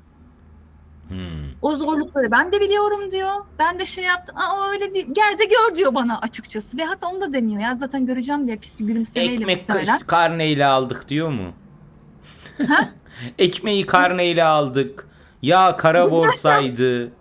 Bu Ya ülkede bu arada benim çalışmamda açıkçası hani çok öyle şey de yoksullar yok. bir kere ya evet bunu da böyle sadece açıklamak için hani İstanbul Kadıköy'ü özellikle hani benim büyüdüğüm semt olsun daha iyi bilirim diye tercih ettim. Burası belki çok önemli değil bu kısımlarda da hani e, bunlar biraz daha sosyoekonomik gelirleri ve durumları biraz daha iyi. Kültürel olarak kendini geliştirmiş. Adam zaten benim görmediğim kadar fazla ülke gezmiş ve hemhal olmuş tipler. Hani bunu o yüzden de Hosit'i bunlarda nasıl oluyor diye ayırt etmek de istedim. Ama gün sonunda ne kadar bazı şeyler aynı şeylere dönse de hani e, benim mesela şöyle ben çocukken tabii ben bu tezi yazarken hani antropolojide biraz vardır ya hani kendine de bakmaya Hmm. başlarsın. Kendini de aramaya içerisinde şey yaparsın. Hatta o köksüzleşme ve kimliğini bulma ne olduğunu anlama çalışmasında yaşlıların bir anlam anlama yol açtığını bahsettiğim nokta şunu kastettim. Mesela ben küçükken bizim en yakın komşumuz Remile teyze ve Cehti amca bir daha da adını hatırlamadım. O biraz daha yaşı büyük olan teyze. Üçü bir arada yaşarlardı o evde. Biz de hani bize bilirsin laik topluluklarda düzenli bir şekilde öğretirler ya hani böyle bayramlarımızı kutlarız. Yaşlılarımızın evini ziyaret ederiz. Bir ihtiyaçları var. Her şey doğru düzgün ve mutlu mesut bir şekilde ilerliyordur. Onları ziyaret etmeye gitmeliyiz. Yani ziyaret etmeye giderdim. Ve orada Remide teyze ve Cehti amca benim hayatımda o zaman çok küçüktüm. 6, 7, 8, 9, 10 o yaş kulvarlarından bahsediyorum. O dönemin e, Marmara dergisini çıkaran amcalardan bir tanesiydi. Yani o dönem edebiyatla uğraşıyorlar. Yazmaya gönülleri var. Marmara dergisini çıkarıyorlar ve benim hiç anlamayacağım bir şekilde ve bu arada o Marmara dergisi bende hala durur. Hala saklarım. Bir şeylerle uğraşan adamlardı. Remide teyze e, beni hani sınıflarda öğreniriz. E, Kadıköy biraz Kemalist, Hmm. yoğun olarak Kemalizmin yaşandığı bir semttir ve işte bayramlar kutlanır, şöyle olur, böyle olur falan filan. Biliriz Atatürk vardır, duvarlarda resmi vardır, Atatürk'ü severiz. Onun ilkelerine uygun olmamız gerekiyordur falan filan. Bunları böyle didaktik olarak okulda öğreniriz falan.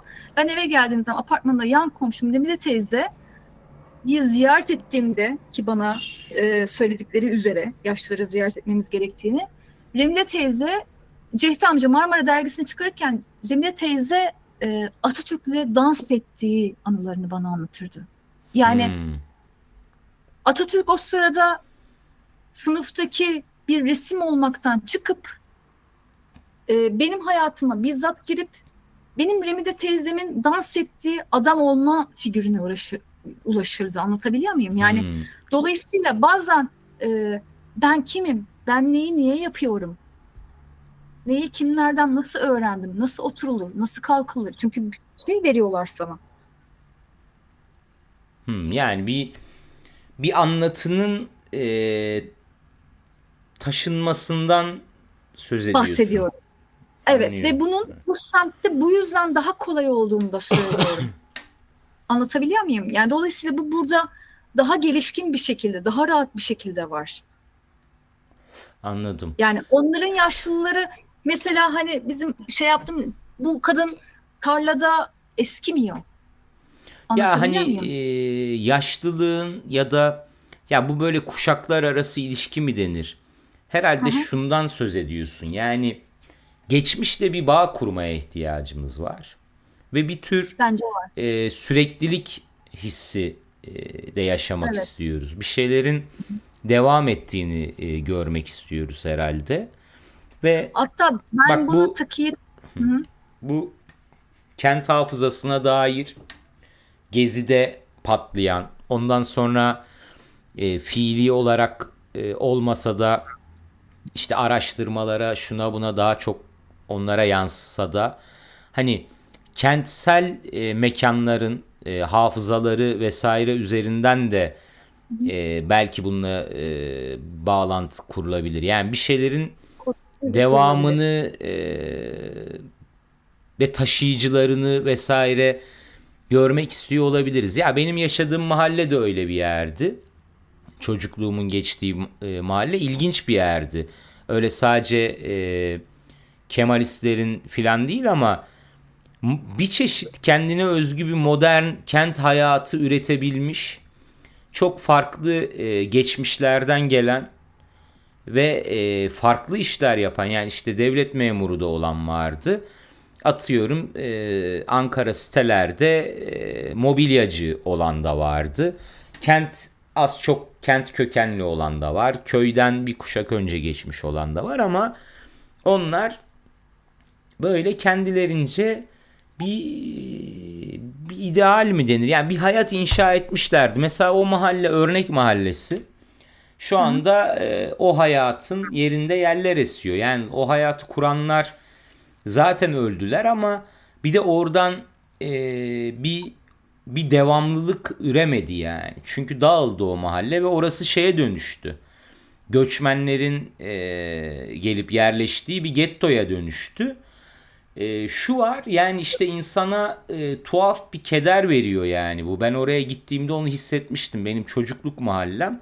Ben oraya turist olarak gidebilmiştim yani. Ya benim de bahsettiğim mesela sadece e, bir kent hafızası hafife alınacak cinsten bir konu. Bu sadece kent hafızası değil mesela. Açıkçası o senin var ol yani hani Mengüçoğlu'nun da hani yani insanın yapıp etmeleri ne olduğun, iraden ne yapacağız bunları konuşuyoruz ya yapıp Hı etmelerden hı. bahsetmiyoruz. Yani burada hani mesela kentsel dönüşüm kent olayından yani yani orada aslında ki bence şey bilmiyorum ama İstanbul yöresinde hani bunun çok hunharca harcandığını düşünüyorum. Hepsinin silinmesine yani bu bir unutuştur. Tabii bu böyle bir hafıza bir unutuşun gerçekleştiği yerde nasıl bir kimlik kurulacak? Ya zaten bu anlatı hep ihtiyarlar üzerinden de kurulur. Yani haklı olarak nasıl anlatayım? Yani bir şeyi dönüştürme saldırısı hep Hı hı. oradaki ihtiyarlığı belki hani sadece böyle insan olarak da almazsan hani aslında ihtiyarı vurmak. Ve aslında orada da bir acımasızlık var yani hani Hı hı. e, şeyde de öyledir ya, böyle sinemada da var ya örnekleri. Ya hep hikayeler öyle kurulur zaten. Hani evi yıkılacaktır adamın yani. Orada kurduğu Evet. hayat yıkılacaktır. Oradan daha yeni popüler ya da işte aslında dönüşmüş olan ve onun mahallesi olmayan yerde tutunmaya çalışan, orada kalmaya ısrar eden ihtiyar imgeleri. Şu en son Masumiyet dizisi miydi neydi, onda vardı filan. Ya çok yaygın anlatılar tabii bunlar ama demek ki ihtiyarlara ihtiyacımız var deyip Yani evet ben de sanki aynı sonuca ihtiyarlara ve yani bu ihtiyarlığa, yani o ne kadar da oldu? anlamsız ve köylüleri Ya kim öldürelim olduğunu mi gibi. yani bazen evet pardon. Yani öyle o kadar da köylüleri yaşlıları öldürsek ve Hemen de kurtulsak mı? öldürmeyelim de. Aynen diyebileceğimiz kadar kolay bir şey olmadın. En azından beni ikna etmeyi başardın diyormuşum. Ya kim olduğumuzu Sen. anlamak için bence biraz geriye dönüp baktığımızda bu lazımmış gibi geliyor bana. Ya senin kim olduğunu bilmen ve kime karşı geldiğini hatırlaman için de nereden geldiğini bilmen gerekiyor diye düşünüyorum ben. Ve bu hafızadır aslında. Ve yaşlılık ya da yaşlanma deneyimi bu hafızayla karşılaşmak için iyi bir donedir, şanstır yani. Hani sana nereden geldiğini anlatır. Kim olduğunu anlatır. Bunların nasıl oluştuğunu söyler. Hani tabii ki ben burada şey demiyorum. Hani geleneksel o konvansiyonel şeyi söylemeyi sürdürelim. Onların yaptığı gibi muhafazakar bir söylemden bahsetmiyorum ama eğer insan olmak biraz da o varoluşsal sıkıntılara, o ontolojik sorgulamalara giriyorsam kimdim, neydim, ne oluyordu? Tabii biraz nereden geldiğimle ilgili bir şey de var. Yani yaşlılar mesela Filimbetov der bunu, Kazakistanlı yazar. Hani köprü, gelecek ve geçmiş arasındaki köprü gibi durur yaşlı yetişkinler. Ha, evet, biraz önce tam söylemeye çalıştığım şey oydu. Dur ya, benim çok önceden aklıma gelmişti de bunu sana normalde konuşurken söyledim mi hatırlamıyorum, onu bir söyleyeceğim. Bu Haneke'nin filmi vardı, Amor diye. Amor, evet, çok severim. O filmde yaşlı karı şey diyordu. Hayat güzel ama çok uzun diyordu. Evet. O çok beni en çok çarpan Tabii. replikti. Yani Çok iyi değil mi? çok Yani, iyi. Bence o film tam bir başyapıt zaten. başına Yani çok iyi zaten. o Hani kadar tartışmaya gerek. sade bir mesele ama yani en kritik belki de mesele. Ve o kadından onu duymak yani Evet. çok çarpmıştı beni ve hani sen ne düşünüyorsun diye sorayım. Ya Yani ben şöyle düşünüyorum ve bu, yani bu çok uzun değil mi dediği şeyde, bunu zaman zaman kendim içinde, yani bu e, aslında burada başka bir konuya sürükleyeceğim. Doğru mu şu anda program için bilmiyorum ama hani bu ötenazi tartışması onu ben biliyorsun. ben oralara gelecektim zaten. Ya çünkü e, belki yetti. Yani ötenazi biliyorsun ki aslında çok ağır şartlarda, hastalıklarda, hani çok çok ağır bir durum olması lazım bunun hala, En son hani Alain Delon'la mı Alain Delon, evet. Onu şey da oldu, en sonunda gündeme geldi? kaybetti. En sonunda ruhu huzura kavuşmuştur umarım diye düşünüyorum. Hatta ben tez çalışmam başladığı zaman Alain Delon ötenazi isteğini dile getirdiği zaman bütün o dönemin çağdaşlarıyla muhatap olduğum için hepsi çılgınca bunu konuşmaya başladılar ve hepsinin ben bu kadar, hani belki Kadıköy'le muhatap olduğum için bu kadar konuya teşne olduklarını tahmin etmemiştim mesela. Okeylerdi gerçekten, hani bir insan bunu isteyebilir.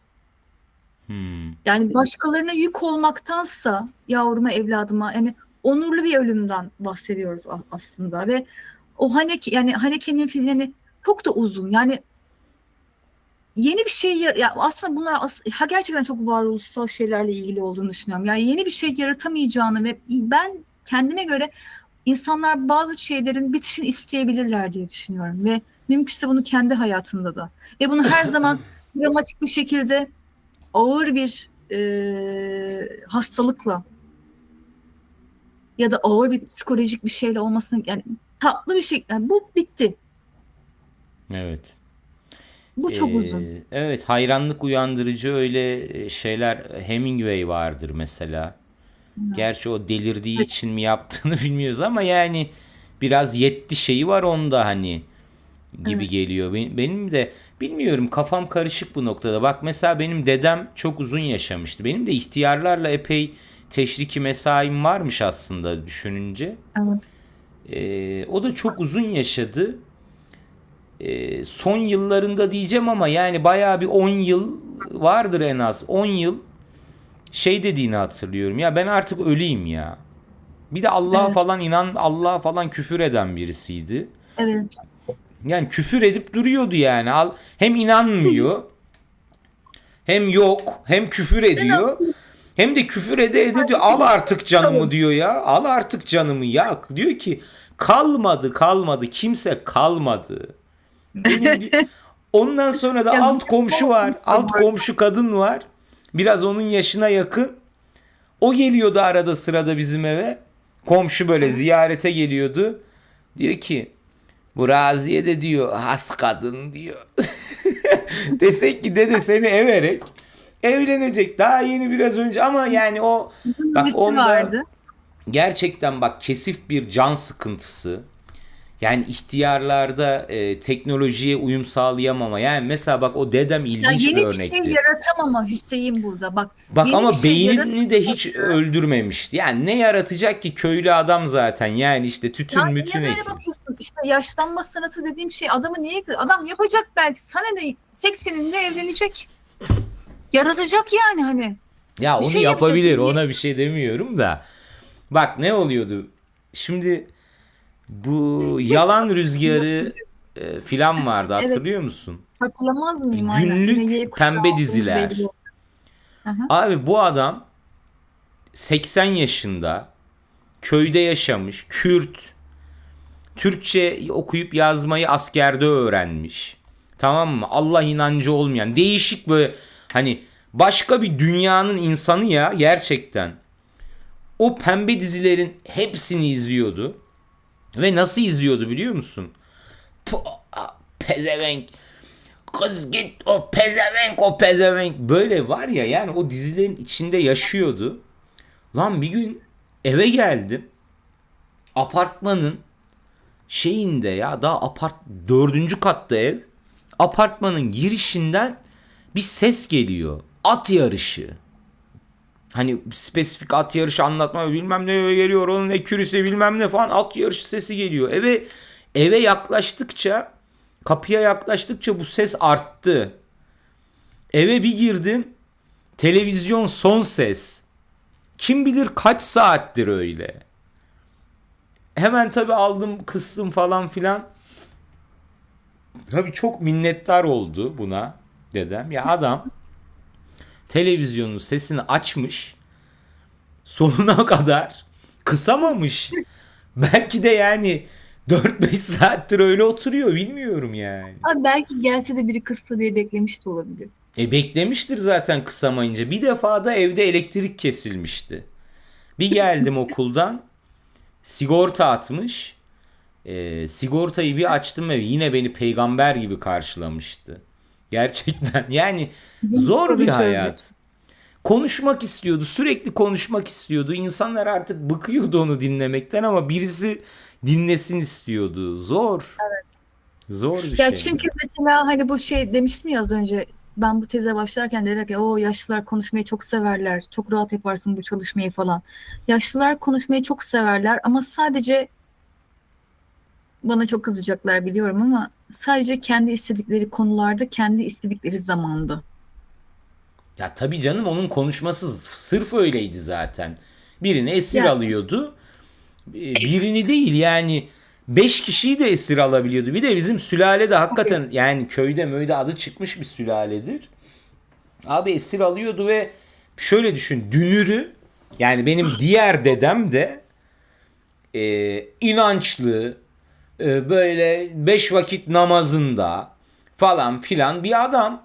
Ama çok saygılı maygılı biriydi. Hani yaşça da kendisinden büyük olduğu için asla saygıda kusur etmiyordu öteki dedeme.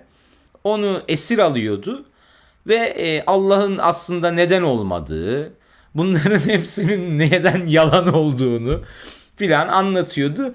Bizim öteki inançlı olan da böyle kafasını sallaya sallaya onu dinliyordu yani. Böyle yaşlıların tabii çarpışmalarından da ilginç şeyler doğuyor. Ya şöyle Bir diyeceğim. düşünsene mesela ha, Seher, şimdi ha. şey değil, muhabbet sabaha kadar da sürebilir. O hiç şey Finalize değil. edecek bir konuşma yapalım. Epey şeyi konuştuk yani, benim bir Evet, sürü notum toplayacak var bir şey daha yapalım. ama e, yani senin muhabbetin de benim notlara falan gitti. Böyle bir iki şey kaldı bende. Birisi şu. Hı Şimdi hı. onu biraz anlat isterim. Biraz girdik ama tam şey olmadı. Yani bu döngüsel zaman, çizgisel zaman mevzu var. Bu Oidipus'un meşhur bilmecesi vardır. Hı. Bilirsin onu. Sphinx sorar. İşte doğduğunda dört ayaklı, nasıldı lan, unuttum işte. Sonra iki ayağı üzerine kalkan, ölmeden önce de üç ayaklı Hı. olan şey nedir? Bastonuyla beraber. He, gibi. Bu falan nasıl yani, bu ben bunu çok anlamam açıkçası, bilirim de yani döngüsel zaman. Çok eski ve çok Hı? klişe geldi. Bana çok yani bastonuyla yaşlının olması Hı. falan filan durumundan bahsediyorsun. Yani ama Hayır şu hayır, anda hani sen genel olarak şeyden ben onu öyle antik Yunan diye onu örnek verdim ya, hani genel olarak döngüsel zaman kavrayışı, hani tezinde bahsediyorsun, biraz önce de konuştuk. hı Dedin hı, yani modern çizgisel zamanı çizgisel kavramak ölüme ve yaşlılığa bakışımızı da değiştirdi. değiştir. Döngüsel zaman ne, diğeri ne? Biraz böyle kısaca bir ondan. Ya ben döngüsel zamanda biraz daha çizgisel zamana göre ölümün daha fazla kabul edildiğini, yani bunun zaten yeni bir doğuma da yol açtığı bir şeyden Hı hı. bahsediyorum. Daha antik Yunan'dan gelen bir fikirle. Yani modern dönemin bize getirdiği çizgisel hatlarda hani yaşlılığın ölümünden önceki son istasyon gibi görülmesi gibi bir şeye atıf yaptım aslında orada. Bak mesela döngüsel zamanda benim bildiğim kadarıyla şöyle ilginç bir Sen kavrayış var. doğar, yaşar, büyür, olur, bir şeyler olur ve sonra sen ölürsün. Ve sonra bu yeniden başlar ve bu böyle tekerrür eder. Şimdi evet, bak öyle düşündüğün zaman, bir çember düşündüğün zaman Hı hı. yaşlı şeyden genç oluyor. Bebekten genç Evet. oluyor. Sesin gitti. Yaşlı. Yaşlı bebekten genç oluyor. Torunundan genç oluyor yaşlı. Anlatabiliyor muyum? Şeyde döngüsellikten Hı düşündüğün hı. zaman. Değil mi? Öyle bir hikaye var yani. Öyle bakabiliyorsun. Ya ben tabii bunu böyle yoğurmadım açıkçası. Nasıl böyle yoğurduğunu da hem Bak ses şöyle titreşimini düşün. bir... Bir sayı Hı, doğrusu düşün. Çizgisel zaman tamam. dediğimiz o değil mi? Hı Şimdi hı, o sayı evet. doğrusunda bebek var. Hı hı, Sonra işte yetişkin bir insan var. Sonra da yaşlı var. Ölüyor, bitiyor. Şimdi o sayı evet. doğrusunun sonundaki ucunu getirip başa geri bağlar da onu bir Hı çember hı. haline getirirsen, çemberin sonundaki ihtiyar bir Bebeğe bakış daha çok açısından yaklaşıyor. bebekten, evet, hem bebeğe yaklaşıyor ama bebekten de genç oluyor. Düşündün mü hiç Belki öyle? Müslüman kültürlerde bu yüzden midir acaba çocuğu gördüğü zaman sevinmek? Olabilir.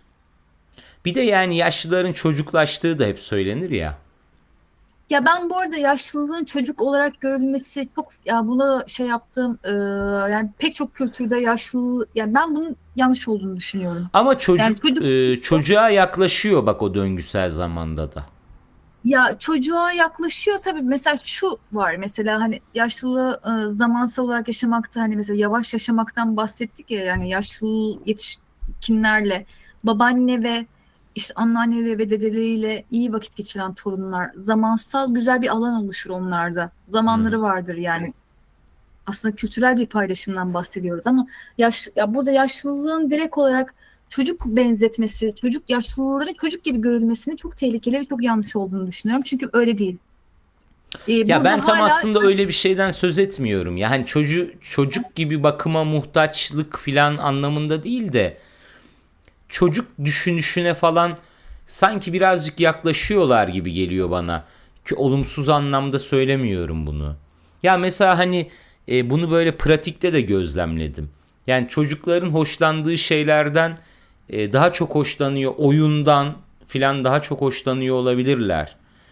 Şekerlemeden filan mesela. Bunu birebir gözlemledim yani. Neyse sen devam et. ya evet, olabilir. Yani hem senin de yakaladığın şeyler var ama aynı zamanda bunu yaşlılıkla çocukluğun birbirine yakın gelen şeyler olduğunu düşünüyorum ama tam olarak birbirine benzer şeyler olduğunu da düşünmüyorum. Yani farklı perspektiflerden geldiğini düşünüyorum. Hani benzetmenin tatlı ama yerinde olmadığını düşünüyorum. Bunun daha nasıl aydınlatırım bilmiyorum yani. Hani tatlı bir benzetme, zamanı birlikte yaşamak açısından da onlar için. O yüzden mesela ben de babaannesiyle büyümüş bir çocuğum bu arada. E, Ama aynı zamanda yani burada hani kendi perspektifim dolayısıyla böyle bakmak zorundayım. Hani yaşlı yetişkinlerin tam olarak çocuk gibi algılanmasını, çocuk gibi düşündükleri düşüncesinin ontolojik olarak yanlış bir başlangıç olduğunu düşünüyorum. Okey. Bir şey diyemedim. Cevap veremedi. Ya şimdi bir şey daha soracağım. Bu son günlerde şey benim çok dikkatimi çekiyor. Yani şimdi bu da mesela hani yine bir tür serbesti fikriyle, ya bırakınız yapsınlar tabii ki. Yani öyle düşünülebilir. Keyfi misin lan insanların falan ama bu estetik meselelerine ne diyorsun? Yani çok Evet, yaygınlaştı ve çok insanlarda, bak yine özellikle benim gözlemim tabii kadınlarda özellikle Evet öyle. Çok ciddi bir kaygı ve Evet. bir tür çılgınlık neredeyse. Ya işte böyle Evet. söyleyince de olmuyor ama anlaşılıyordur herhalde. Ya Raddesine çok iyi anladım. gelmiş Yine olabileceğini aslında düşünüyorum. öyle zaten. Yine aslında hani ben belki yaşlılığa verilen değer şundan bundan bilmem neden falan bahsederken mesela hani yaşlı yetişkinin yine ne kadar dinç bir bedenim var ve ne kadar yaşlı gözükmüyorum ve ne kadar da yaşlı değilim ki burada artık yaşlıdan neyi kastediyorsak yine aslında kapitalizmin getirdiği gençlik kültürünün pompalandığını yani aslında hani neden ısrarla genç ve daha diri duran ve hatta gençlere göre daha diri duran bedenlerinden bahsetsinler. Mesela bu az önce bahsettiğim Kazakistanlı Kerim Betov e, diyor ki benim zamanımda diyor yaşlılar diyor şöyle dua ederlerdi diyor. Umarım ihtiyarlık güzel bir mertebe. E, Umarım sen de yaşlanırsın da e, benim gibi ak saçların ve sarı dişlerin olur. Umarım sana bu nasip olur diye bir duadan bahsediyor. Şimdi tabii ki de neden yaşlandığım zaman sarı dişlerim olsun diye yani bunu övmekten ya da bu şeye bahsetmiyorum. Hani aslında orada onore edilen bir o dönemin yaşlısı saçları ihtiyarlanıyor, beyazlaşıyor, dişleri sararıyor falan filan ve o güne Dişleri kadar sarı ve hala dişleri varsa iyi bir şeydir bu. Belki de o dönemin ihtiyarları aynen. için. Ama mesela kapitalizm kültüründe bugün bize mesela ne kadar dinç bir bedenim var. Yani bana hala gençlik kültürünü göstermeye çalışıyorsa orada bir sıkıntı var. Yani orada Bir de yaşlılık yani deneyimiyle ilgili bir sıkıntı var. bir de görsellikle ilgili bir şey bu. Yani sen Tabii kadının üzerinde bedeninin daha çok baskı uyandırıyor bu. Bu arada toplumlar içerisinde evet. özellikle anti-aging çalışmalarla falan bedenle ilgili yine o kartezyen ayrım dediğimiz şeye başlıyor. Yani bu arada o yüzden mesela yaşlı kadın yaşlanan bir yetişkin aynaya baktığım zaman diyor ki içimde hissettiğim başka bu aynaya bakıyorum ve bu ben miyim Çok demeye hazin başlıyor. geliyor bana ya. Ve Yani bu çok e, hazin ve hüzünlü bir bir hale de bak ben gelmeye şunu başlıyor. söyleyeyim. Yani bu sadece kadınlarla ilgili olduğunu da düşünmüyorum ben. Yani aynı endişe bende de uyanıyor mesela. Gerçekten ben onu hissediyorum. İnsanlar eskiden bu kadar görsel olarak genç kalmakla ilgili endişeler taşıdıklarını zannetmiyorum. Ya mesela ben saçlarımın dökülmesinden çok korkuyorum. Yüzümde Ama bunu hep kırışıklıklar öğrendik. görmekten çok Modern korkuyorum. dönemlerle bu geliyor. Kapitalist söylemlerle bu geliyor. Yani bunları görmek istemiyoruz. Yani mesela çünkü yaşlılık onore edilen ya da kendisine değer atfedilen bir konum olmadığı için onun emarelerini gördüğümüz an bu senin zaten mutsuz olmanı çünkü artık sistemden çıktığını artık bir işe yaramadığını ifade etmeye Ya başlıyor. Yani çok güzel cevap oldu bu. benim gözümdeki çizgi eğer senden ayrıldığımı gösterdiği noktada artık benim hiçbir şey yapamayacağımı artık ölümü beklediğim ve şöyle bir ben köşeye falan çekilmedim. Yani kapitalizmin anladığı anlamda çalışamam ki çalışmam bu arada elimizde olsa bunu biz de yapacağız. Ve bunun sistemden atılmak gibi gözükmesi zaten ben neden sana bir şey inandırmak zorunda kalayım ki? Ha bireysel olarak böyle isteyebilirsin. Bu seninle ilgilidir. Ama beni bir şeye boğma. Ben kaslı bir bedenle ölmeye niyetim yok yani. Hani bunun için bir şeyler yapabilirsin. Daha sağlıklı yaşamak için, daha uzun yaşamak için, torunlara daha fazla vakit geçirmek için ya da ne bileyim benim mesela 66 yaşında şu Fethiye'de yapılan neydi? Paraşüt. Har- Paraşütle deneyimi yapmak isteyen görüşmecim vardı. 87 yaşında pilatesine gitmesini engellediği için Covid-19'a söylenen görüşmecim vardı. Demek ki yani mesela 67 yaşında flüt çalmaya öğrenmeye başlamış. Evet. Anlatabiliyor muyum? Bu zaten içimden geliyor ama beni gençlik kültürüyle yani kapitalizmin yani değer olanın bildirenin Agamben diyor ya değer olanı bildiren güçtür diye. Eğer Hmm. değer olanı bildiren bunlarsa burada bir sıkıntı devreye düşüyor. Yani ama ben bunu yapmak istiyorsam o ayrı, ama sen bunu empoze ettiğin için ben bunu yapmaya çalışıyorsam burada bir sıkıntı var. Anlatabiliyor muyum? Yani değer olanın, eğer yapı beden özellik gösterebilen canlılarsak, ki insan olmak da bu anlama geliyorsa Mengüçoğlu'nun ve Nietzsche'nin dediği gibi, demek ki değerlerimizi bir daha düşünmemiz gerekiyor. Anlatabiliyor muyum?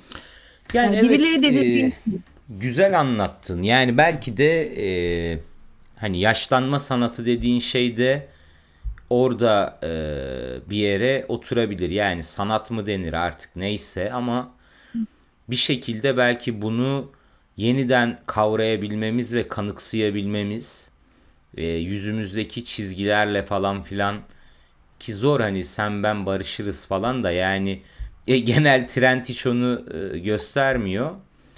Bak şimdi buradan bir son başka bir yere daha bağlayacağım. Bu çok karmaşık bir mevzu bence. Zaten olayların da birazcık böyle düğümlendiği bir şey olabilir. Hani Covid'de de öyleydi. Bir taraftan yaşlılar çok ciddi cezalandırıldı.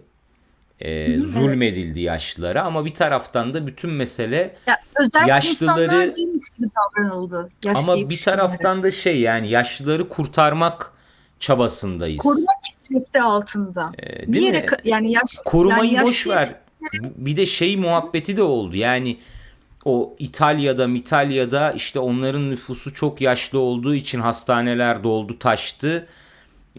Böyle ve yaşlıları kurtarmaya çalışıyoruz gibi bir şey. Bak bu şeyde de var. Yani illa Covid'de değil. Yani bir taraftan öyle bir böyle paradoksal bir paradoks demek doğru mu bilmiyorum, ama öyle bir durum var ki hem yaşlılardan kurtulmak istiyor kapitalizm, biz de kurtulmak istiyoruz. Bir taraftan da yaşlıları sonsuza kadar yaşatmak istiyoruz sanki. Modern tıbbın vesaire Ya ben orada mesela yaşlıları şeyiyle de. gerçekten yaşatmak mı istiyoruz, yoksa bence mesela şöyle oldu benim görüşmecilerle de yaşadığım şeylerde. Bir noktaya kadar evlatlarımın ve sistemin beni korumaya çalışmasını anladım ve ben çok, yani diyor ki çocuklar da haklılar, ne yapsınlar şimdi, bu virüs diyor ki yani yaşlı yetişkinleri daha kolay alt üst ediyor. Ama işte işin bok tarafı o ya Seher. Yani şöyle düşün. Bak Ama bir mesela yaşlı yetişkin, az önce söylediğin gibi, bir çocuk değil. Bir ama çocuk bak, adına karar vermiyorsun. virüsü bir tarafa bırak, tamam. Ben aslında lafı başka bir yere getir. Yani modern tıbba getirmek istiyordum. Hı, tamam. Şöyle düşün. Ben bunu bizzat gördüm, tamam mı? Yani acil servise gittim. Tamam mı? Acil serviste doktorlarla falan kavga, yani kavga gürültü, böyle bakmıyorsunuz yapmıyorsunuz falan filan, 2-3 kişiler, ve kavganın konusu olan insanı gördüğünde tuhaf hissediyorsun. Çünkü ölmüş zaten. Hı. Hakikaten ya, bunu anlıyor musun bilmiyorum. Yani onun o sedyede ya da tekerlekli sandalye üzerinde, o Hı acil hı. serviste çektiği eziyete gerek yok.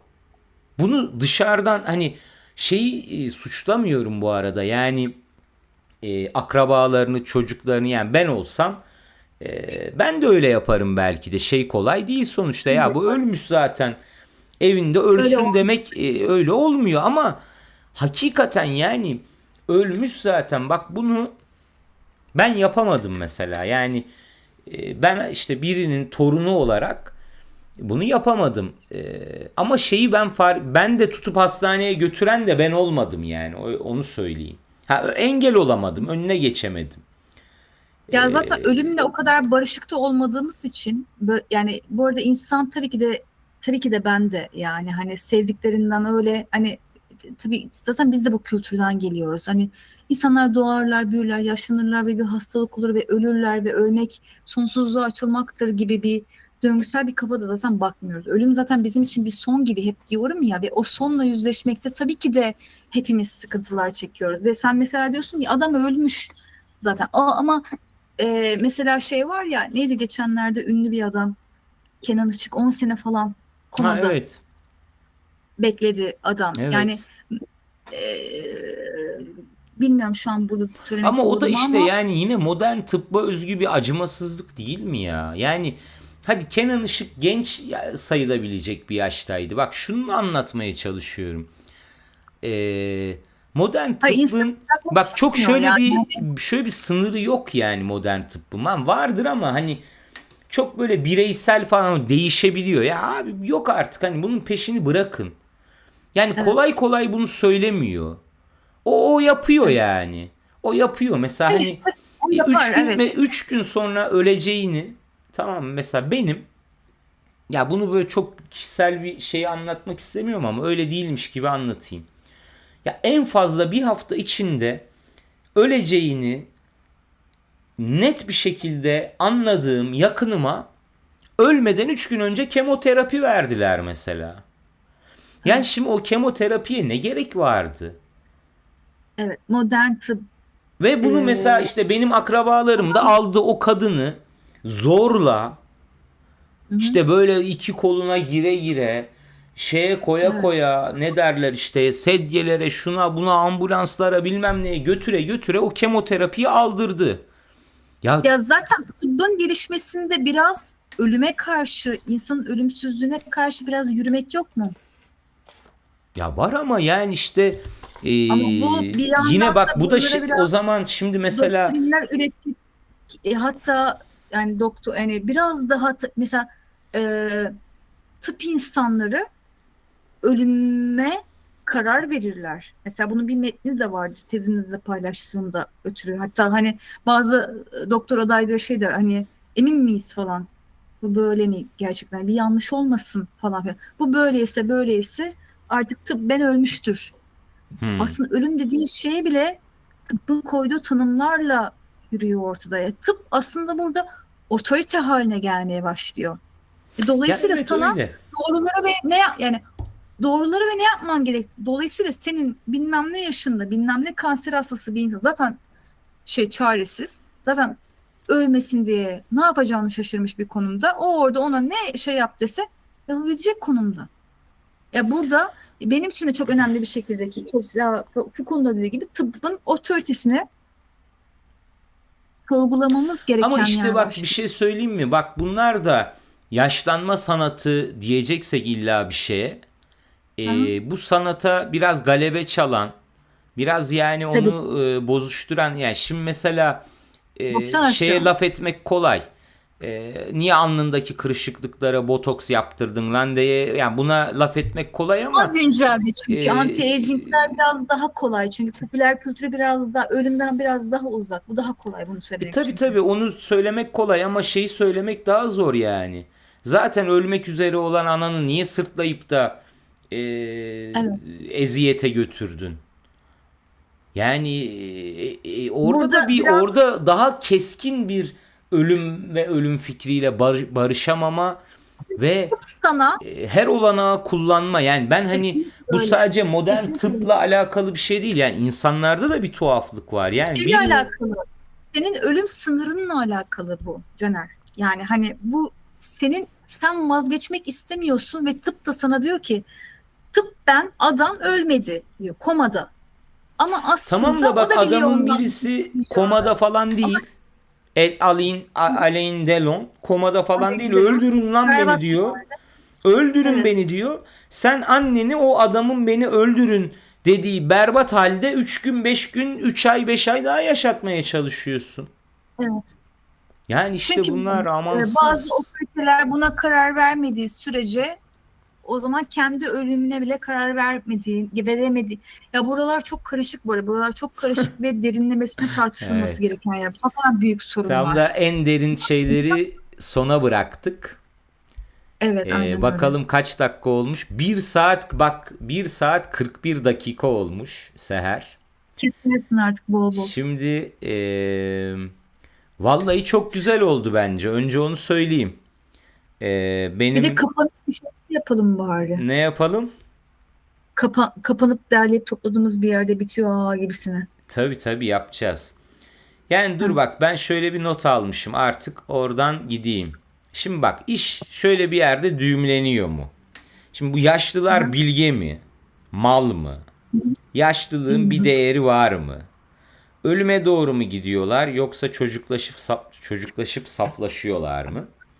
Karışık mevzu sanki ya da hepsi var. Yaşlının uyanıklığı da var, saflığı da var, çocuksuluğu da var, şeytansılığı da. Dünyada çok zaman geçirmiş olmak yıpratıcı bir şey. Manyak eder insanı, normal yani. Bir de yorulur tabii insan demişim. Bir de bak şöyle bir hikaye anlatayım, sonra lafı sana bırakacağım. Son eklemek istediğim bir şeyler var mı diye. Senin tezde karşılaşmıştım galiba. Bu aylaklık ve bilgelik arasında Evet, böyle bir evet. şeyler kurmuştum falan. Şimdi ben bir yaz Adana'da çalıştım, böyle Sikko bir işte kapı kapı geziyoruz. Çok sıcak hava tabii, Adana Ağustos. Sabahtan akşama sokaktayız. Böyle kemerimin tokasına dokunmuştum, elim yanmıştı falan. Aha. Neyse bir kapıyı çaldım. Sadece kapı çalıp şunu soruyorum. Burada sürekli yaşayan kaç kişi var falan gibi bir şeyler soruyorum. Yani basit bir soru. Kapıyı çaldım, işte ben Sağlık Bakanlığı'ndan carçurt falan filan der demez bir yaşlı teyze açmıştı kapıyı. Ben hiçbir şeyden anlamam dedi. Evet, aynen. Bunu dediği anda tamam mı, bana ya bunu hiç unutmadım bunu. Ya bu nasıl bir serin kanlılıktır? Hem Evet. yani şeyi anlıyorum. Orada beni bir atlatma tavrı var. Dediğin gibi hani o yaşlılığı kullanma olayı var ama yani şunu da demezsin ya. Ben bak, bunu çok canı gönülden söyledi teyze. Evet. Ben Evet. hiçbir şeyden anlamam. Evet. Bu mesela bana çok tuhaf bir Sonra değil. bilgelik gibi gelmişti. Yani bok yesin ya, o bildiğim kim onu diyen, Sokrat mı diyordu? Bildiğim Aha. tek şey hiçbir şey bilmediğimdir. Ya o ne havalı lan o, asıl ben hiçbir şeyden anlamam. Evet. Ya bu Mükemmel. bence bak, bence bana Kapıyı da hemen sorarsan kapattı çat diye. akademik kimliğimden sıyrılıyorum ve bence bu inanılmaz bilgece bir hareket ve bazen kendilerinden öğrendiğim şeyle ben de rahatlıkla söylüyorum artık. Valla benim bunlara hiç kafam basmaz diye. Çünkü yani o kadar hani o öyle bu o karışmamanın, o aylaklık dediğim aylaklığın bence o işte felsefik bir şekilde yüceltilmesi gereken nokta. Hani beni hiç diyor karıştırmayın diyor. Benim kafam basmaz dediği şey o kadar iyi kafası basıyor ki, ama onunla uğraşmak istemiyor. Tıpkı elektrik faturasını yatırmak istemediği gibi. Yani siz o kulvara gelesiye diyor. Ha öyle olur böyle olur. Şimdi benim diyor kafamı yorarsınız diyor. Hani anladın mı? Ben bundan anlamam diyor, çekiyor. Ve ben gerçekten bu aylaklığın bilgelikle inanılmaz bir bağlantısı olduğunu düşünüyorum. Tabii ki buna görece biraz tatlı, biraz dokunuşlarla hani şeylerde giremeyiz. Aa, ne kadar bilgece, işte bunu kabul etmedi, bunu yaşa. Ama bu gerçekten birbiriyle iç içe. Evet. Dokunmayın İlginç. diyor ya. Ya bu çok güzel. Bu arada ben bunu çok seviyorum. En sevdiğim yaşlılardan. Bu arada yaşlıların, görüştüğüm yaşlı yetişkinlerin hepsinde gördüğüm vibe bu. Ya beni diyor böyle boş işlerle uğraştırmayın diyor. Hani şey, sen şimdi bir tez yazacaksın falan, doktor, ben diyorum o doktora tezi yazacağım. Beni aceleye getirme diyor. Ölüm var diyorsun. Olur diyor, ölüm olur diyor, yani hani şey yapma diyor. Hani üzme, yorma, olur bu zaten olur diyor. Daha da uğraşmak istiyorsa, uğraşmak istemiyorsa beni diyor hiç elleme diyor. Ve bu gerçekten şey tartışılır. Bu gerçekten çok bilgece bir davranış mı? Ama böyle bir iddiaları yok, ama çok aylakça bir davranış. Ve o zaman aylaklığı biraz da düşünelim gibi bir şey geliyor bence. Evet. Yani bilmiyorum, ben o kadından e, iddiasızlık Evet. diyebilirim. Yani hayatımda hiç o kadar iddiasız olamadım ve çok imrendim diyebilirim.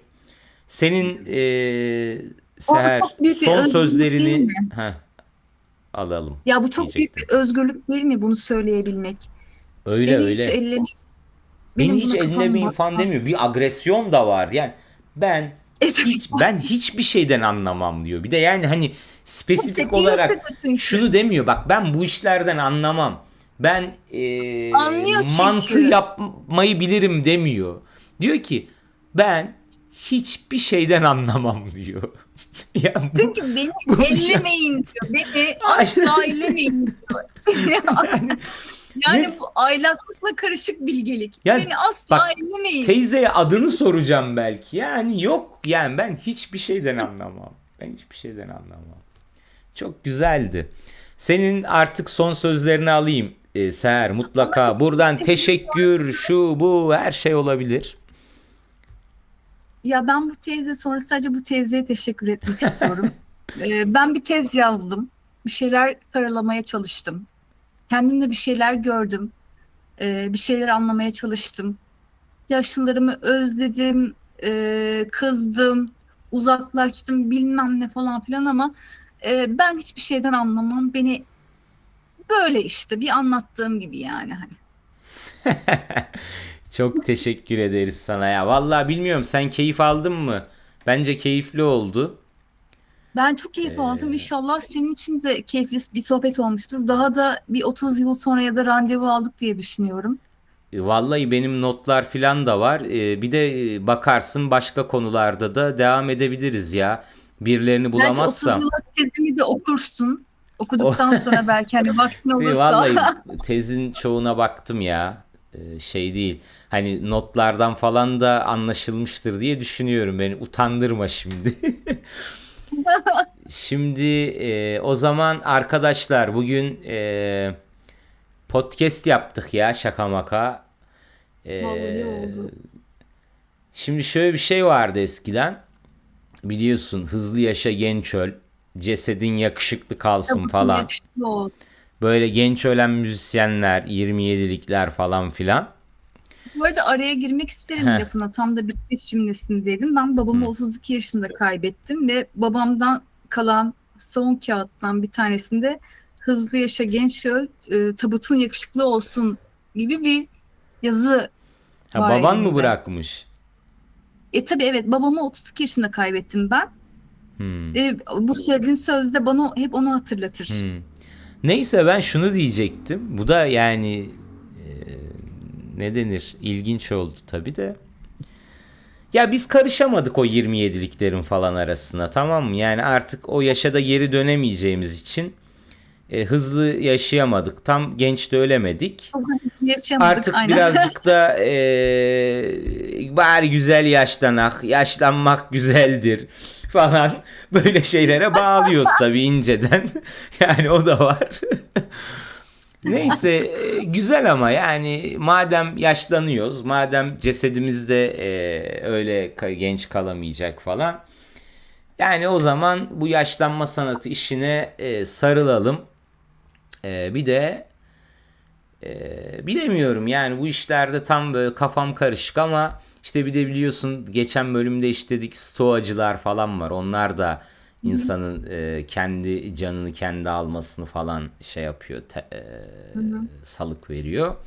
Ama ben Hı hı. şunu söyleyeyim arkadaşlara da burada sen de katılır mısın bilmiyorum ama gamsız adam güzel yaşlanır. Ama kafayı da durdurmamak, kafayı öldürmeyen, hep çalıştıran adam da güzel yaşlanır. İki şey Evet, yani bir gamsız olacaksın, bir de kafayı durdurmayacaksın. Bak beden de evet. tabii biz de kartezyen şeye girmeyelim de Hı hı. Ayrımı. kafamız da bedenin bir parçası. Kafayı özellikle durdurmayacaksın. O zaman güzel yaşlanırız diyerek o zaman güzel yaşlanırız diyerek o zaman da kötü oldu ama artık yavaş yavaş muhabbet ve biralarımız etkisini gösteriyor. O zaman ne diyoruz? Sonraki bölümde görüşmek üzere. Seher'in izin verirse tezini ben paylaşırım şeyde. Linki vardır. Oradan da Memnun. merak edenler bakabilir. Bir sonraki bölümde görüşmek üzere. Bye. Bye bye.